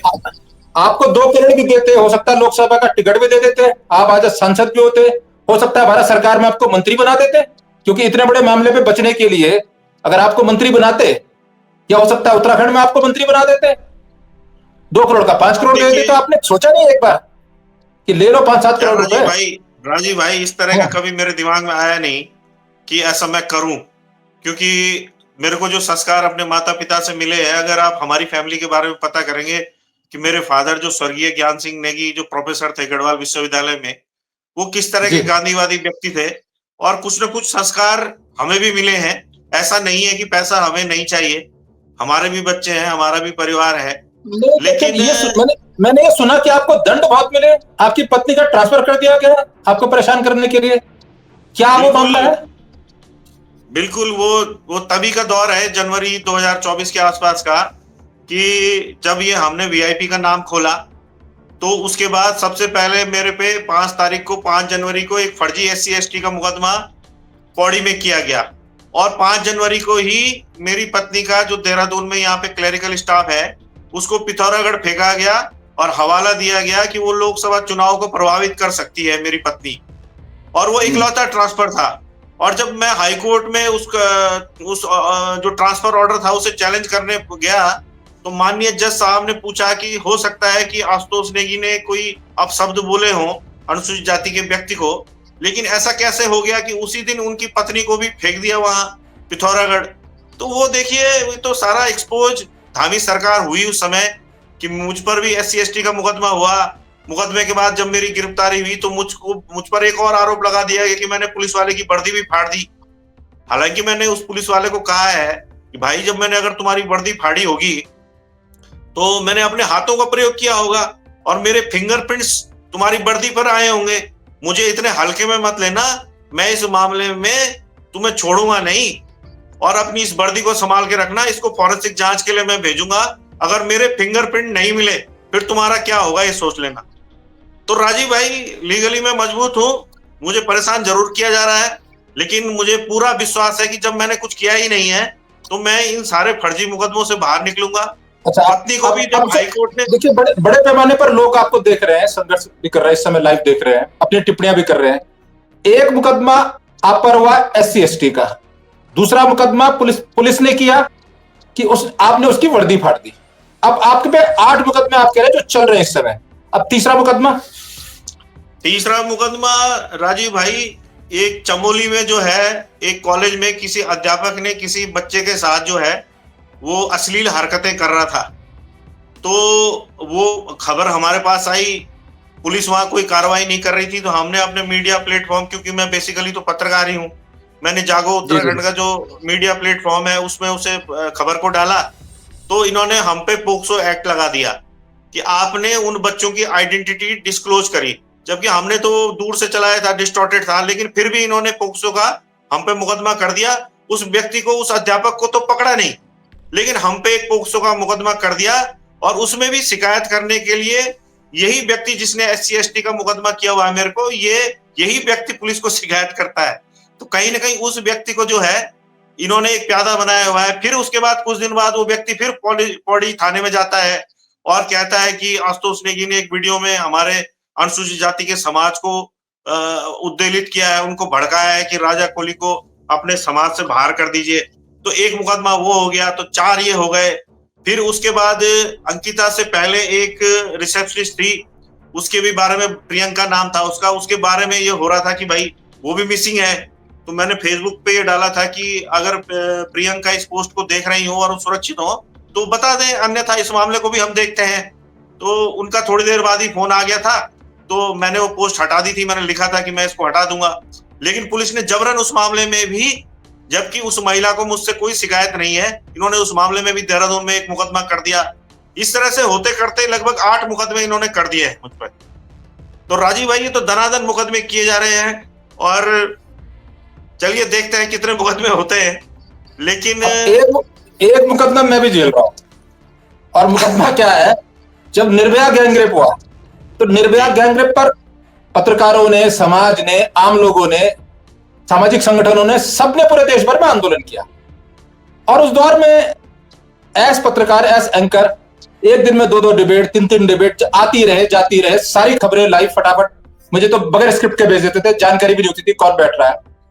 एक डिबेट को दिल्ली पुलिस के एक रिटायर्ड व्यक्ति ने अचानक यूट्यूब में दिल्ली में देखा, इसलिए उसने दिल्ली में जिस थाने से वो रिटायर हुआ वही मुकदमा कर दिया। अब सरकार वर्सेस राजीव रावत, सरकार वर्सेस राजीव गर्ग, जो नेटवर्क 10 के हमारे संपादक लोग थे, रणवीर पवार, नेटवर्क 10 के संपादकीय टीम का हिस्सा, हम तीनों आज तक जा रहे हैं उस मुकदमे में, और 2015 से जा रहे हैं। आश्चर्यजनक बात यह है, ये जब डिबेट हम लोग कर रहे थे तब कांग्रेस की हुकूमत थी, भारत सरकार कांग्रेस की थी, और हम कांग्रेस की हुकूमत को, हमें नहीं पूरा देश कांग्रेस की हुकूमत को, क्योंकि दिल्ली में हुआ था और दिल्ली पुलिस एक तरह से भारत सरकार की होती है, उसको गरिया रहे थे।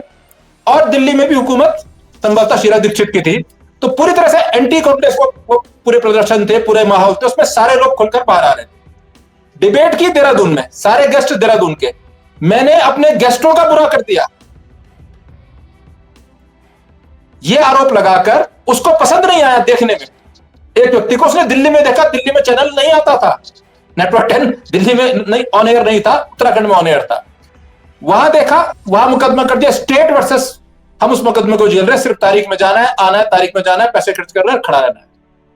इतने वर्ष हो गए।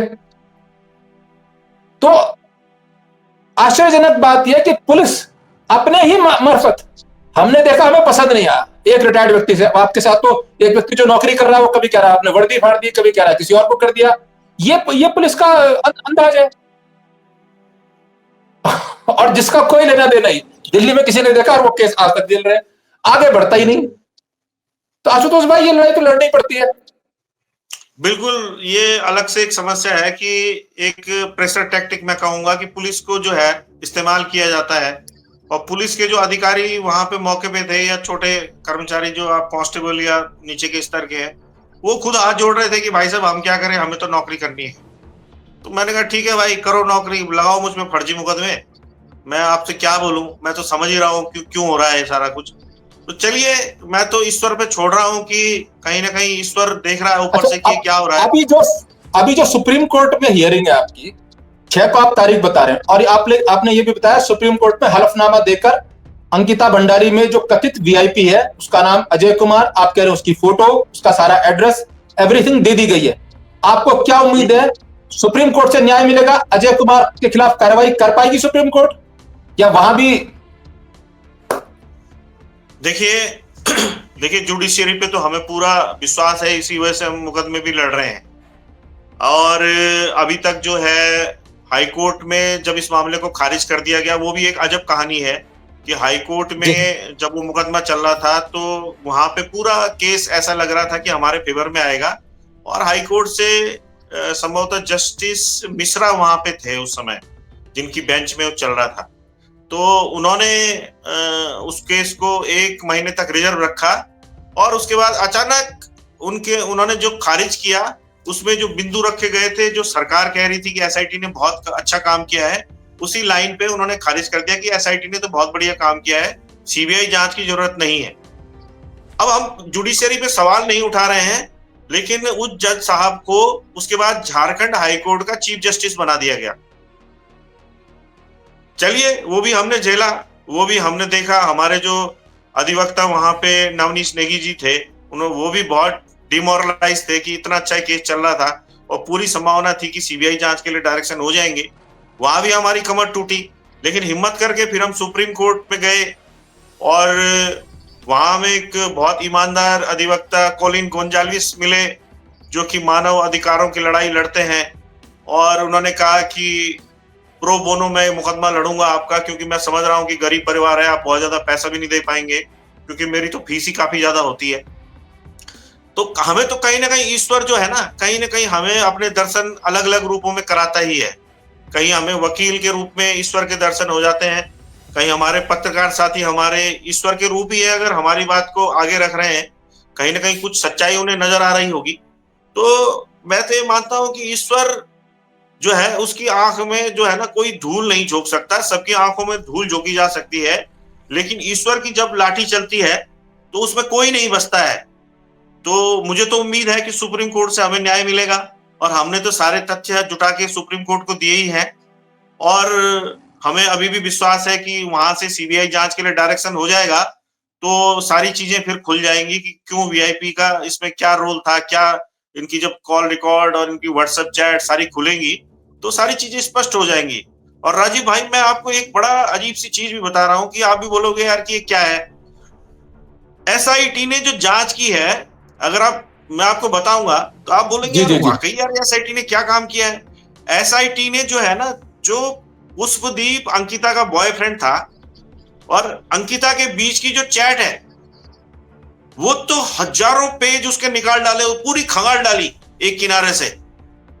लेकिन ये अपराधी आपस में क्या बातचीत कर रहे थे, इनकी क्या व्हाट्सएप चैट थी, किन लोगों के संपर्क में थे, क्या कॉल रिकॉर्ड है, इस डायरेक्शन में इनकी कोई जांच ही नहीं है।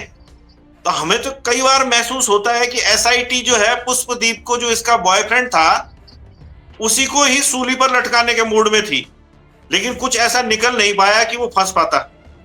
और मजबूरी में अब इस तरह के जब रिजॉर्ट के कर्मचारियों ने बयान दे दिए हैं तो उनकी मजबूरी हो गई है मुकदमा इनके खिलाफ चलाना। संभवतः ये गुमशुदा नहीं है, बल्कि उसके साथ ही सब कुछ हुआ है। ये संदेह भी तभी जाहिर हुआ जब पुष्पदीप से उसकी बातचीत हुई और उसने शायद अपनी कठिनाई पुष्पदीप को बताई। अगर पुष्पदीप नहीं होता तो केस इतना शायद खुल भी नहीं पाता। बिल्कुल, पुष्पदीप तो इसमें बहुत उसका अहम रोल है, उसने गवाही भी दी है।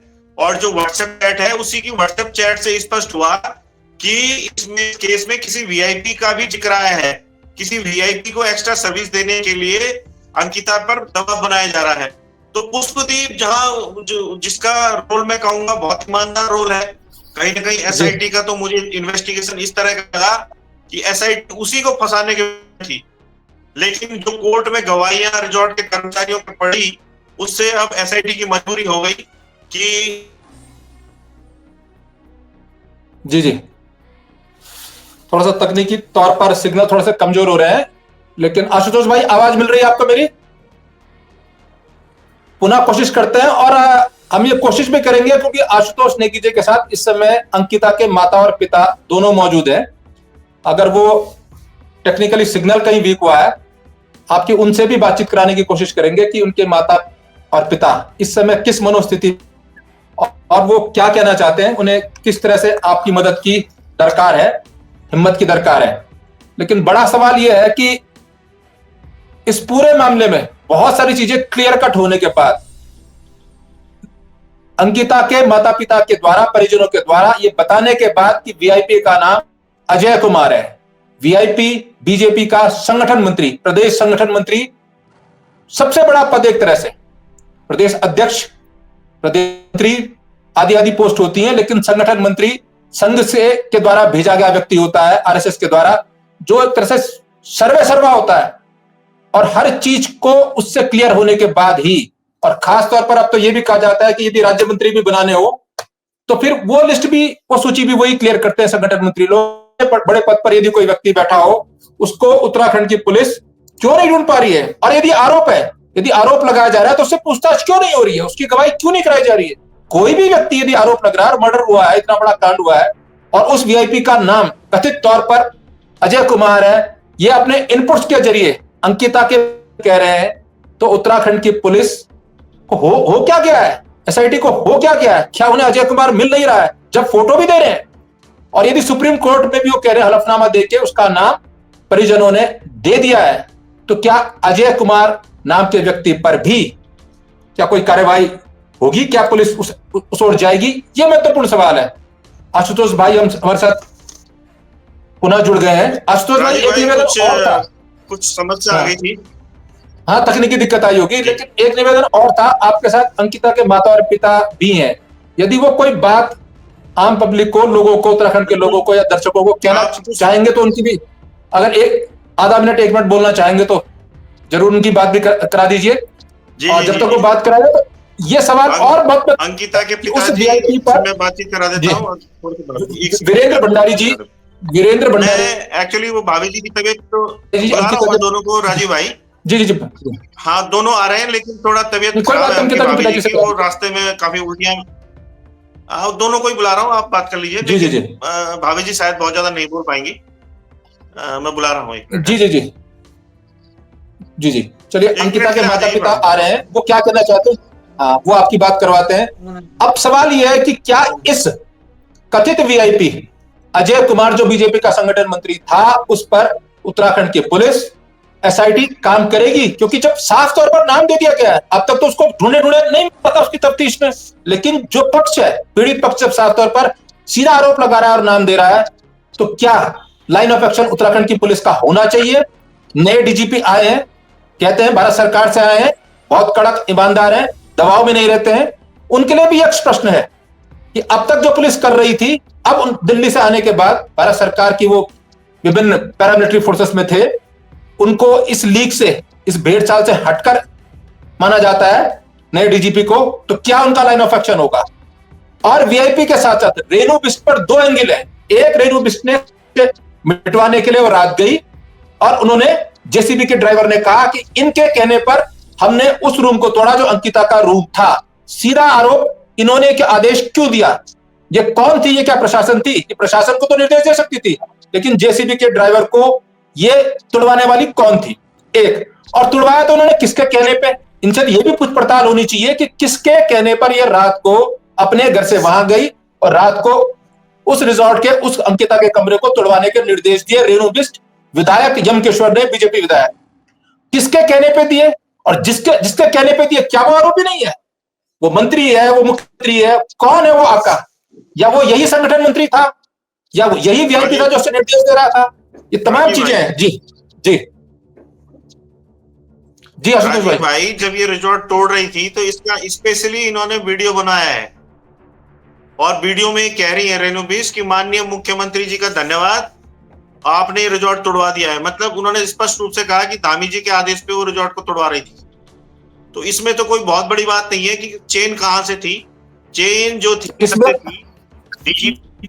तो फिर आप जो कह रहे हैं, तो इसमें तो आपके मुकदमे में उनके वीडियो बयान के आधार पर क्या आपने मुख्यमंत्री को भी पक्ष बनाया है?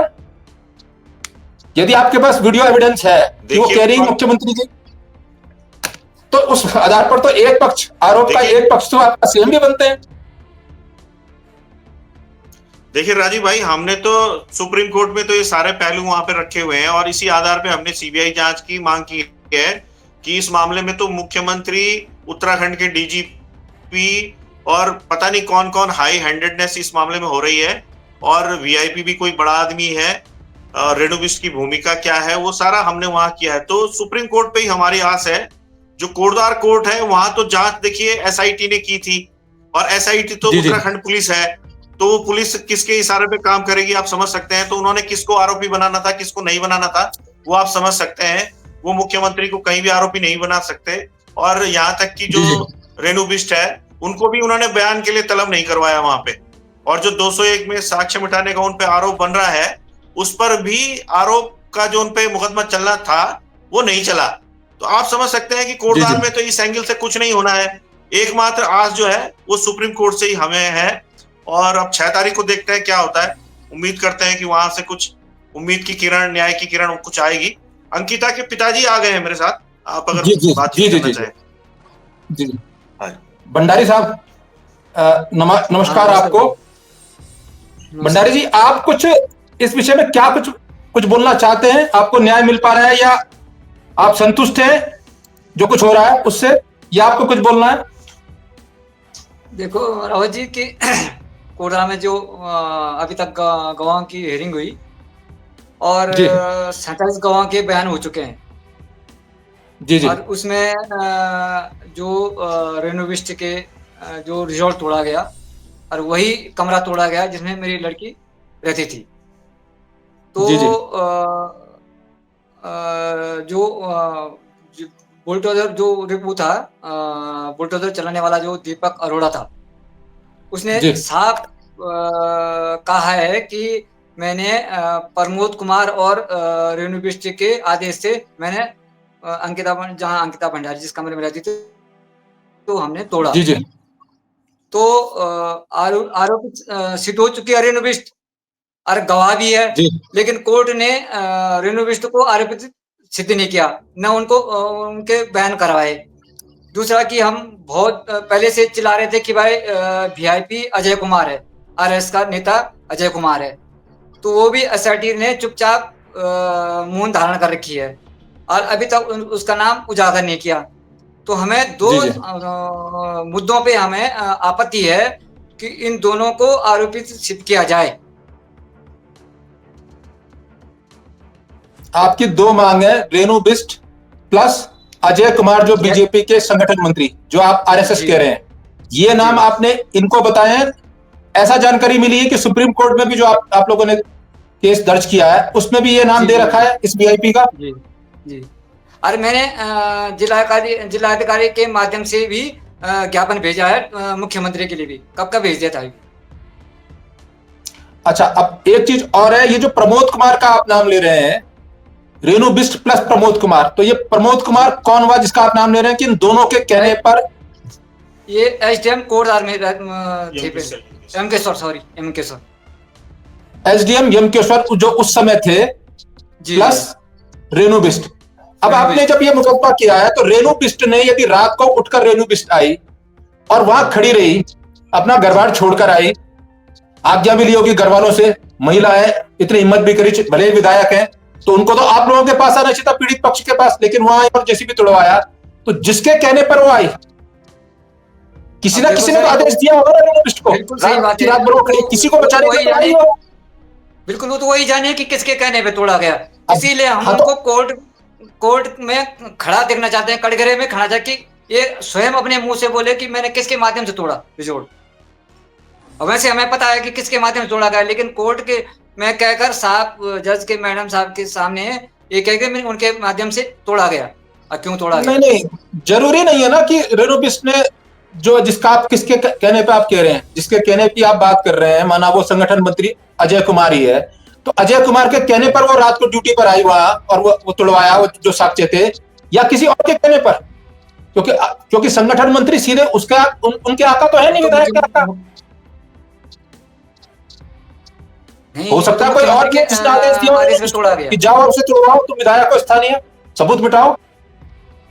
वो तो ठीक है, लेकिन हमें जो वीआईपी का नाम सामने आया, खुद हमें यमकेश्वर से कई लोगों ने फोन पे बात की, और जो हमारे घर भी आए थे उन्होंने हमसे बात की कि ये है अजय कुमार है वीआईपी।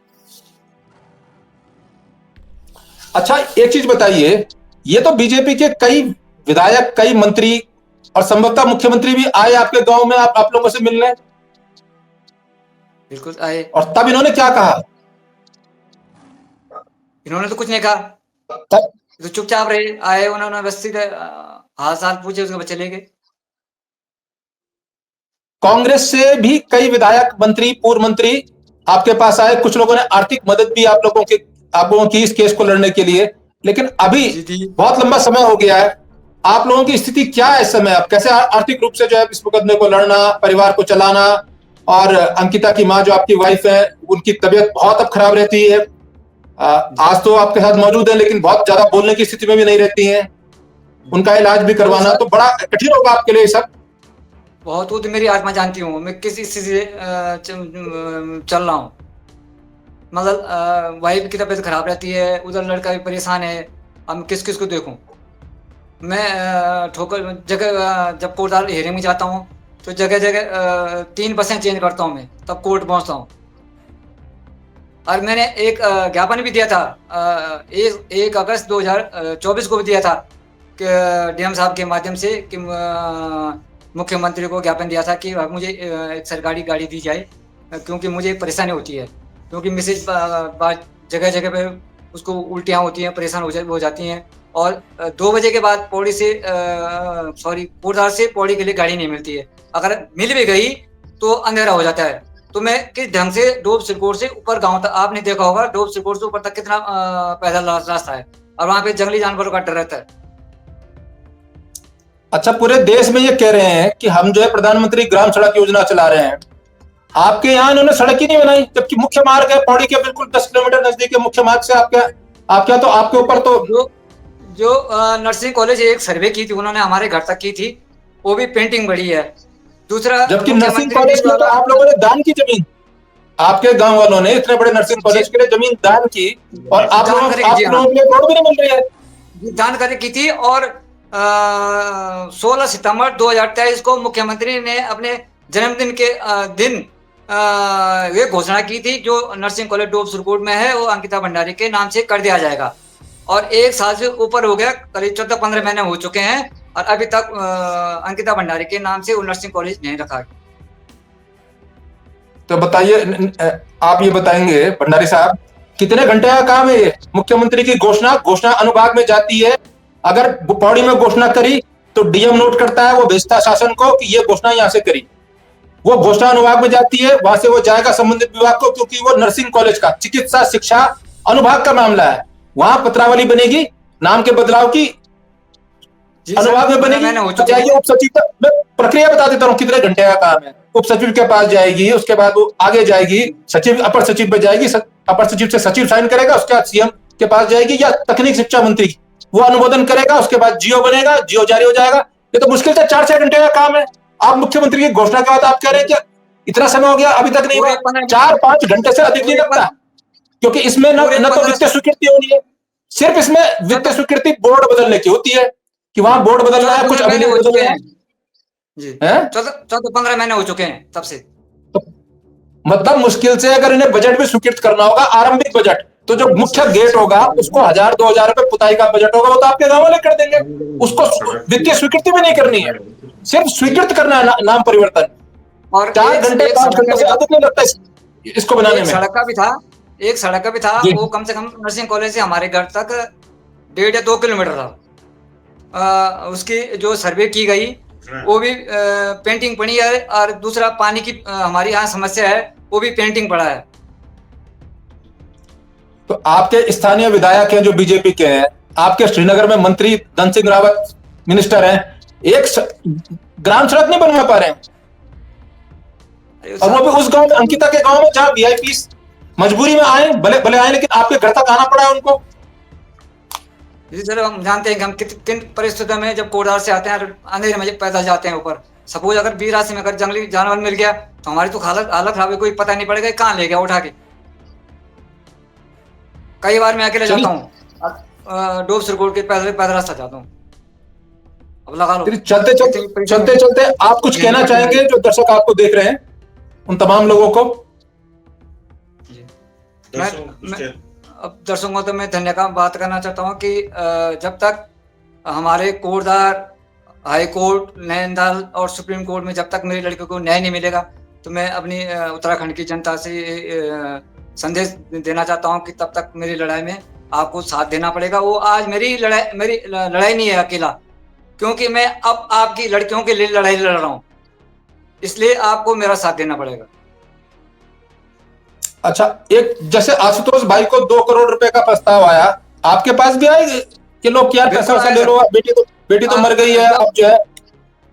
जी, जब हमने धरना प्रदर्शन किया था, श्रीनगर में किया था, जनवरी की बात है। भाई साहब सोनेगी जी गिरफ्तार हुए थे, और उस दिन हमने वहां पे एक मसाल उस दिन एक मसाल जुलूस निकला था रात्रि के समय, तो गोला पार्क के सामने। उस दिन वहाँ भाई साहब गणेश गुप्ता जी पहुंच रखे थे, कर्नल महाराज जी पहुंचे थे, बहुत सारे लोग पहुंचे थे। तो 3 लड़के पीछे से आए मेरे कि मुख्यमंत्री जी का फोन आ रखा है, जब बात करो, पीछे से गोला मार्केट में। अगर सपोज गोला बाजार श्रीनगर में अगर मैं उसी टाइम में अगर लड़कों को कहता कि भाई 3 लड़के पीछे से आ रखे हैं, ऐसा ऐसा बोल रहे हैं मैं, तो उस समय तो उन 3 लड़कों की बड़ी बुरी तरह से धुलाई हो जाती। पर लेकिन मैंने समझदारी के काम किया, मैंने किसी के पास नहीं बोला उस टाइम। अगर बोलता तो उन 3 लड़कों की बुरी तरह धुलाई होनी थी वहां पे। तो मैंने इससे समझदारी काम किया, मैंने किसी के पास नहीं बोला, मैंने बाद में बोला जब जुलूस हो गया था, वहां से निपट चुके, कार्यक्रम निपट गया था, तब बताया मैंने। फिर उन्होंने एक बार पहले एक बार उन्होंने देहरादून के लिए बोला था 18 सितंबर 2023 को, जिस दिन ये कैंडल रैली निकाली गई, तो हमारे लोग तो अलग थे कैंडल रैली में, और इनकी अलग से निकल रही थी, लेकिन मैं नहीं आया देहरादून। नहीं, जब बीजेपी वाले आते हैं आपके पास और अंकिता के पक्ष में और सहानुभूति जताने आते हैं, कैसा रहता है इनका चेहरा? इनको उस समय इनके चेहरे पे शर्म या आत्मग्लानि नहीं दिखती आपको कि भाई अभी तो सारे यही हैं, बीजेपी के राज्य मंत्री का बेटा है, वीआईपी जिसका आप बात कर रहे हैं वो बीजेपी का है, जो विधायक है वो बीजेपी की है, तो किस मुंह से आते हैं ये बीजेपी के नेता आपके गांव में? जबकि उनका पता, पौड़ी में सबको पता है कि ये बीजेपी का कार्यकर्ता भी रह चुका है, तो मेरे साथ इन्होंने ऐसा धोखा किया। अच्छा, आप बीजेपी के कार्यकर्ता थे? बिल्कुल हाँ, कार्यकर्ता था मैं, पता है उनको, पौड़ी में सबको पता है। लेकिन आज की डेट में तो समझ लो अब तो भविष्य में जब तक जिंदा हैं तब तो अब नकार दिया हमने कि भाई हम कभी बीजेपी को वोट देंगे नहीं। लेकिन आप एक चीज बताइएगा, जैसे संगठन मंत्री की बात आप कर रहे हैं, तो ऐसे संगठन मंत्री जिनकी शादी विवाह नहीं होता, ऐसे तो जिलों में भी है। अब जिला संगठन मंत्री, नगर संगठन मंत्री, प्रदेश संगठन मंत्री, विभाग संगठन मंत्री, अभी तो सब जगह तैनात हैं। तो यहाँ अब आप लोग अपने बेटियों को या बहनों को या पत्नियों को भेजने में आप लोगों का हिचक या डर नहीं होता, जब इस तरह के मामले लगातार खुल रहे हैं? कई जगह आरोप लग रहे हैं इस तरह के। अपना भी हुआ तो डर तो सबको लगेंगे। आरएस के संगठन बना रखा है तो इन्हीं आरएस के लोग ज्यादातर उसमें लिप्त हैं जगह जगह, और उधर कहते हैं हम साफ हैं बिल्कुल।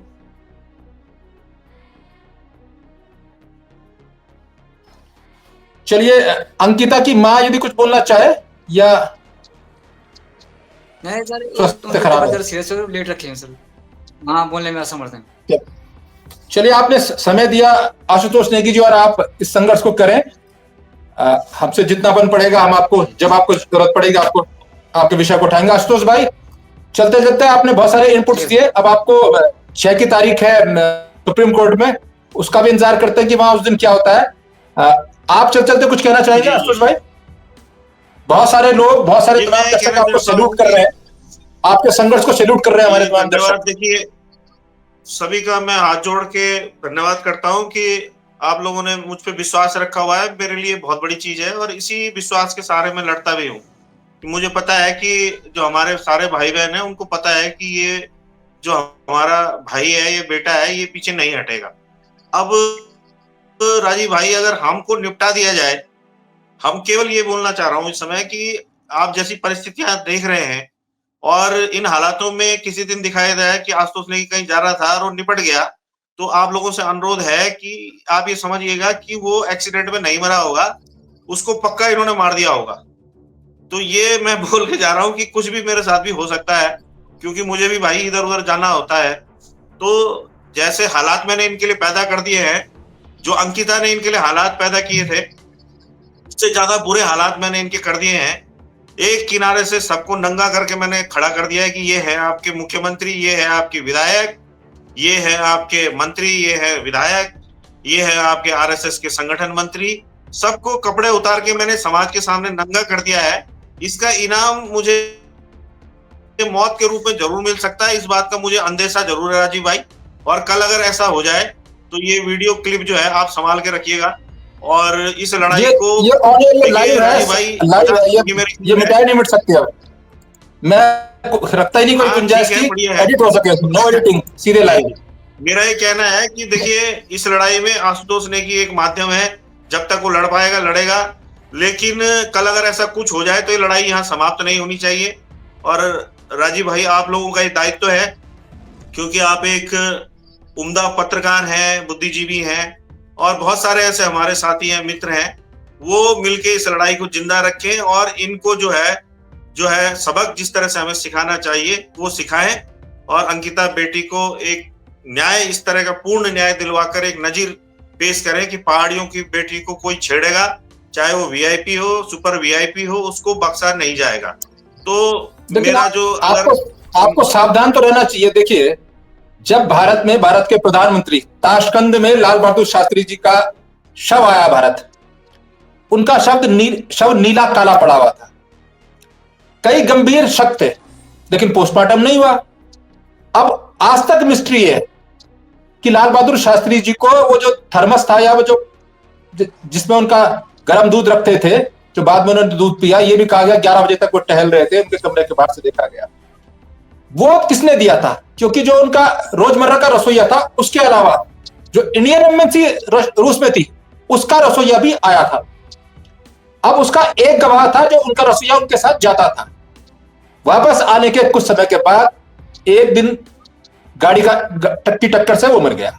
एक व्यक्ति और था, गाड़ी से कार से टकराया, उसकी मृत्यु हो गई। अभी त्रिवेंद्र पवार जी ने यूसीसी के खिलाफ, यूसीसी जिसका hidden agenda live in relation कानून है, उसको 9 तारीख को उत्तराखंड राज्य स्थापना दिवस के दिन लागू करने की लगातार बार बार बात कर रहे थे मुख्यमंत्री जी।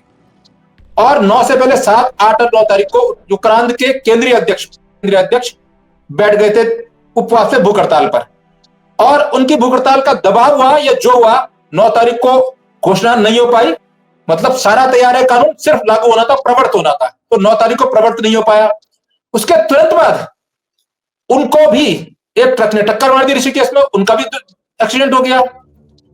तो भारत में तो जब भारत के प्रधानमंत्री की, लाल बहादुर शास्त्री की पोस्टमार्टम नहीं हुआ, उनका शव जला दिया गया, लेकिन उनके उस बात के गवाह जो थे, उन 2 गवाह का ताशकंद में घटना भी भारत में उनका एक्सीडेंट हो गया, यहां त्रिवेंद्र पवार जी का हो गया। ये तो लंबी चेन है, तो सावधान तो आपको भी रहना चाहिए।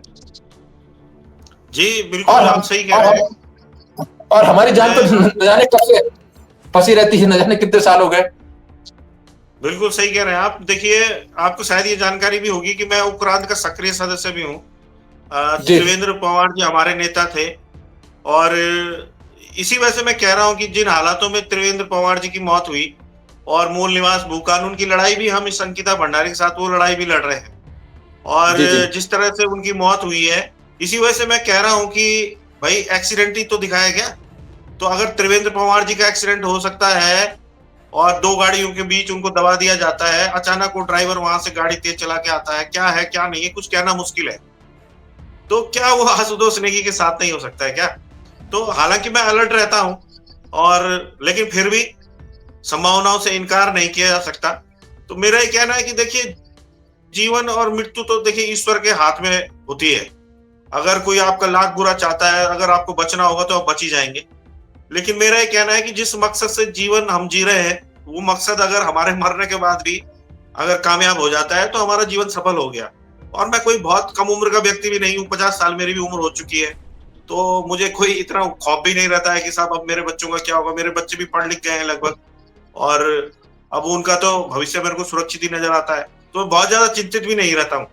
लेकिन सवाल यह है कि इस तरह की जो लड़ाइयां लड़ी जाती है, ये ऐतिहासिक लड़ाई होती है, और इनको अंजाम तक पहुंचाना जरूरी है।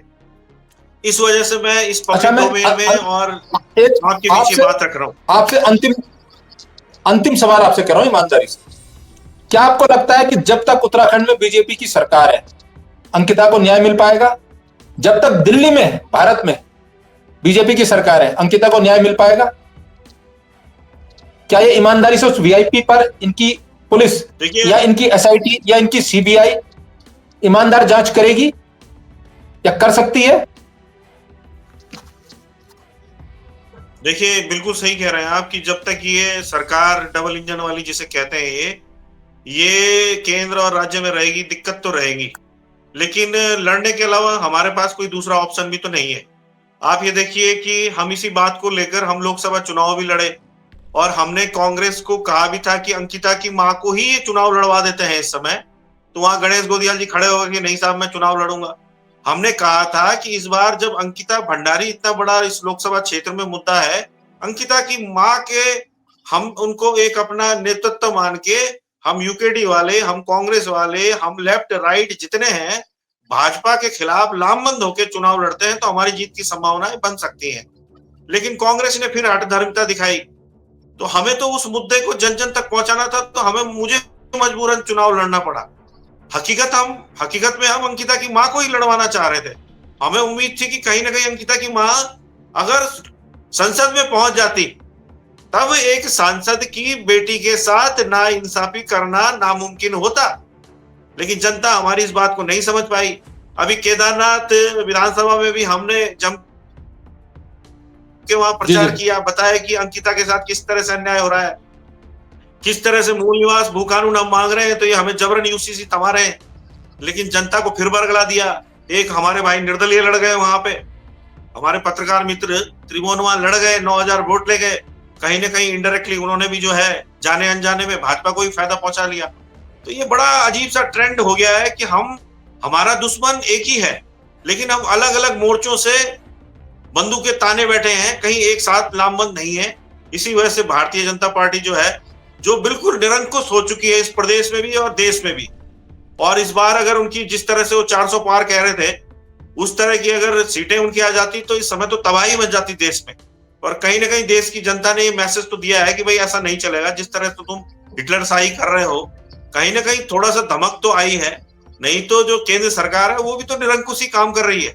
वो कौन सा बिल्कुल उससे चल रही है, जनता क्या चाह रही है वो क्या कर रही है। किसानों का आंदोलन आपने देखा, आपने जो रेसलर्स थे उनका आंदोलन देखा कैसे कुचला गया।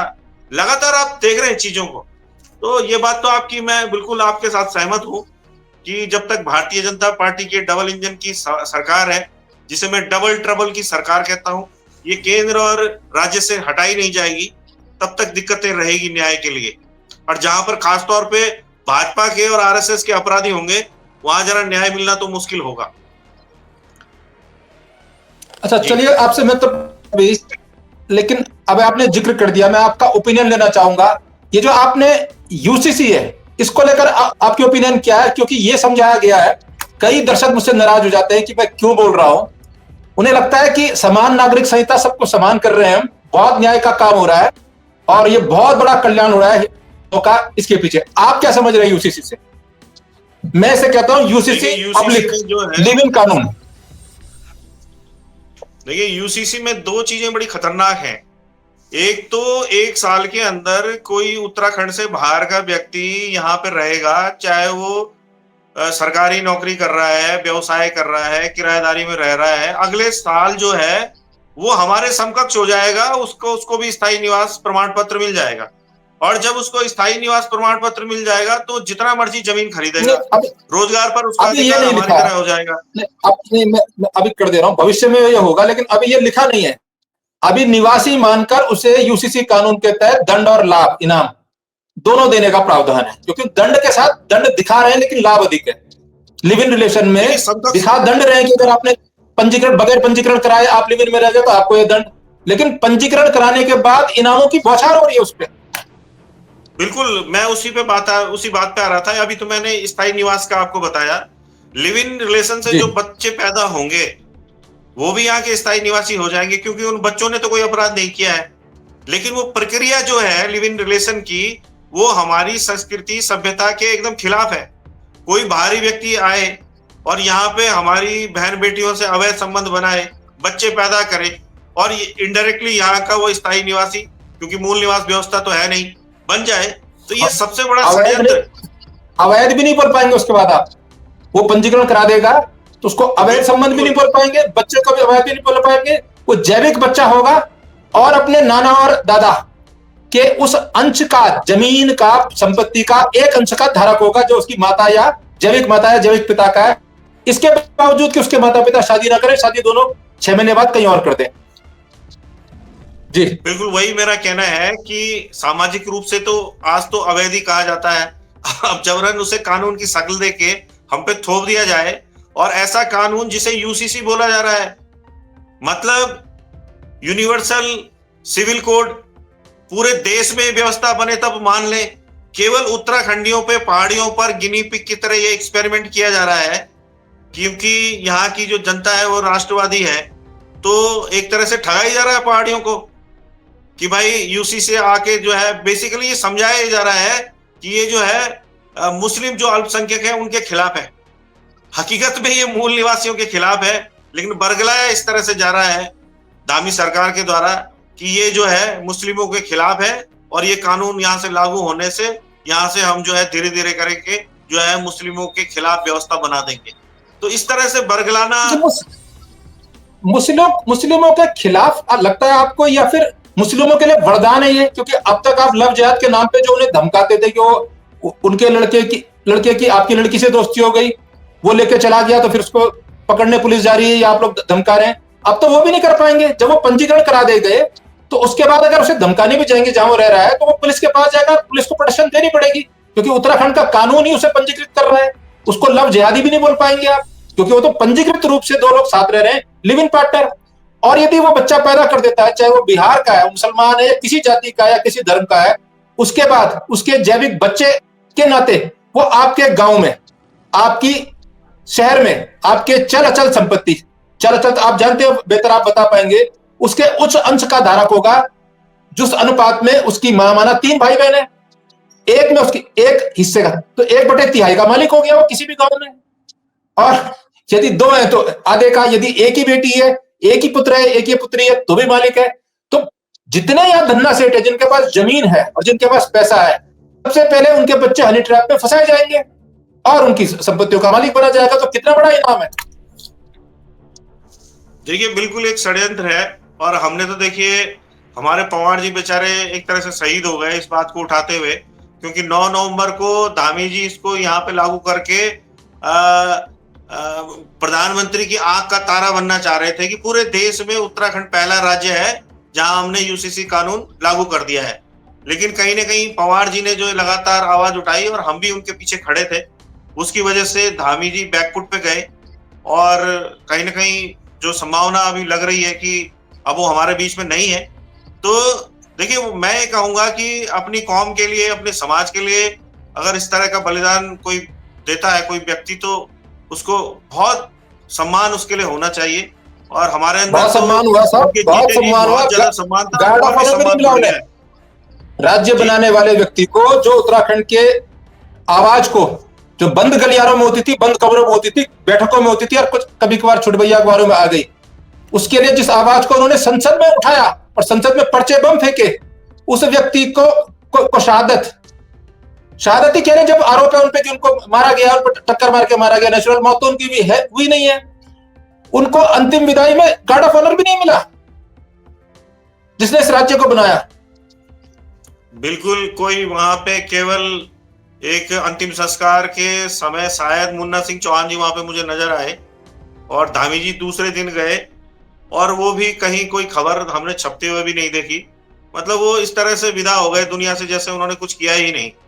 यही चरित्र हो गया है राजीव भाई सरकारों का, बड़े बड़े राजनेताओं का, मुख्यमंत्रियों का, कि उन्हें अब कुछ भी याद नहीं है कि ये राज्य बना कैसे।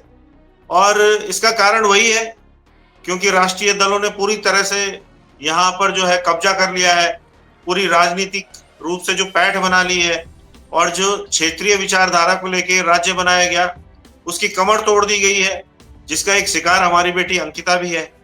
अगर वो अवैध रिजॉर्ट नहीं बनता, ये बाहर से लोग आके यहाँ पे अवैध तरीके से कारोबार नहीं करते, तो बेटी भी आज जिंदा रहती। तो कहीं ना कहीं वो दुष्परिणाम हमें झेलने पड़ रहे हैं, लेकिन हम समझ नहीं पा रहे हैं। कब समझेंगे कह नहीं सकते, लेकिन हम लड़ेंगे तो जरूर। चलिए, आपकी जंग को हमारा भी सलाम, बुल्लट टीवी का भी सलाम, तमाम दर्शकों का जिन्होंने अपने महत्वपूर्ण टिप्पणियां दी। आपके बातें हमने स्क्रीन पर रखी। यदि आप सवाल भी कभी करना चाहें, आपको लगे कि हमारा प्रश्न आपकी अपेक्षाओं के अनुसार या विषय से कहीं अलग हो रहा है और आपके पास एक्स्ट्रा जानकारी है, तो वो भी आप हमें सहयोग भी कर सकते हैं, अपने विचार भी रख सकते हैं। आपके सवाल भी हम डिबेट्स में रखने की कोशिश करेंगे। बहुत शुक्रिया आशुतोष भाई, आपसे आगे बातचीत होती रहेगी और इंतजार करते हैं कि 6 तारीख को जो आपकी तारीख है सुप्रीम कोर्ट में, उसका क्या, किस दिशा में वो जाती है। और आपको भी सावधान होकर इस जंग को लड़ना है। और मेरी एक अपील और है तमाम दर्शकों से, क्योंकि लंबे समय से इस जंग को लड़ने के लिए कभी आर्थिक या अन्य सहयोग भी भाई आशुतोष या अंकिता के परिजनों को आप देना चाहें तो शायद अंकिता के नाम पे फेसबुक में या आदि में बहुत सारे ग्रुप्स बने हुए हैं, तो उस तरह से संपर्क कर सकते हैं। आशुतोष ने जाना मैंने नाम है जी, उसके नाम पे, अंकिता के नाम पे अंकिता भंडारी हमने न्याय ट्रस्ट बना दिया है। तो अगर कोई सहयोग करना चाहे तो अंकिता भंडारी जो न्याय ट्रस्ट है उसकी डिटेल मैं दे दूंगा। और वो ट्रस्ट जो है डिटेल अंकिता को ही समर्पित डिजिटली है। कहाँ मिल पाएगी? क्योंकि मैं देख रहा था अंकिता के जस्टिस फॉर अंकिता के नाम से फेसबुक में भी 3-4 पेज मुझे दिखे। ऐसा बहुत सारे लोगों ने स्वयं बनाने शुरू कर दिए, तो इस तरह ये भी सावधानी की जरूरत है कि ऐसा ना हो कि आजकल डिजिटल ठग भी बहुत हैं। नहीं, हमने इसी वजह से जो है इस तरह की घटनाओं से बचने के लिए ट्रस्ट का निर्माण किया है, जिसमें ट्रस्टी अभी अंकिता के फादर, मदर और भाई हैं। और हमने सबको मना किया है कि कहीं और बिल्कुल भी सहयोग ना करें। जो भी सहयोग आपको करना है अंकिता भंडारी न्याय ट्रस्ट में कर दें। और मैं चाहूंगा कि एक बार उनके पिताजी इस बात को बोलेंगे तो मुझसे ज्यादा विश्वास और कि आप तक पहुंचने के लिए और इस न्याय ट्रस्ट तक लोग कैसे पहुंच सकते हैं, बजाय इधर उधर गूगल में ढूंढने के, इसी डिबेट के नीचे, उस कमेंट्स में नहीं, कमेंट्स में गलत कर सकता है कोई, इसके नीचे जहां आप लोग कमेंट नहीं कर सकते, मैं उनकी डिटेल्स आशुतोष जी आप मुझे प्रवाद कर दीजिएगा, हम उसमें डलवा देंगे। अंकिता के फादर बताना चाह रहे हैं कि उस ट्रस्ट में डालें। जी जी जी राहुल जी, वो हमने मैंने और मेरी मिसेज और मेरे लड़के के नाम से है, अंकिता भंडारी न्याय ट्रस्ट के नाम से हमने खोल रखा है, जो कि पौड़ी में खोल रखा है, bank of India circuit house में, वो बैंक ऑफ इंडिया।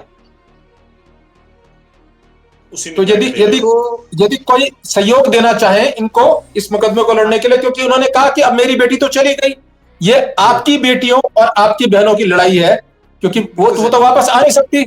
लेकिन यदि दंड मिलेगा वीआईपी को, रेणु बिष्ट को और वो तमाम जो लोग हैं जिस समय जो अरेस्ट हैं, या और भी लोग इसके पर्दे के पीछे हैं, तो वो बेटियां सुरक्षित होंगी जो आज जीवित हैं। अंकिता को तो मार दिया गया, क्योंकि वो जंग अब उत्तराखंड की बेटियों के लिए लड़ रहे हैं, भारत की बेटियों के लिए लड़ रहे हैं। ऐसे में जो आप सहयोग करना चाहें, इसकी डिटेल्स इस लाइव डिबेट के नीचे आपको मिल जाएगी, कमेंट्स में नहीं, कमेंट से पहले आप जब मोर खोलेंगे तो वहां आपको मिल जाएगी डिटेल, ताकि आप ऑफिशियली वहीं पहुंच पाए। आप मुझे आशुतोष भाई उपलब्ध करा दीजिएगा, हम इसी उसमें डालेंगे ताकि वो लोग आपको संपर्क कर सके आगे डिटेल, ताकि आपसे संपर्क करने का डिटेल मुझे दे दीजिएगा, ताकि लोग आपसे संपर्क इजीली कर सके। व्हाट्सएप पे भेज दूंगा मैं आपको। जी चलिए, बहुत शुक्रिया। हाँ, आपने समय दिया आशुतोष भाई। उनके अंकिता के पिताजी भंडारी जी और उनकी माता अस्वस्थ हैं, वो संभवतः इस डिबेट को पूरा सुन रही है, लेकिन अस्वस्थ है इसलिए बोल नहीं पा रही हैं। बहुत शुक्रिया तमाम दर्शकों का। फिलहाल हमें दीजिए इजाजत, नमस्कार।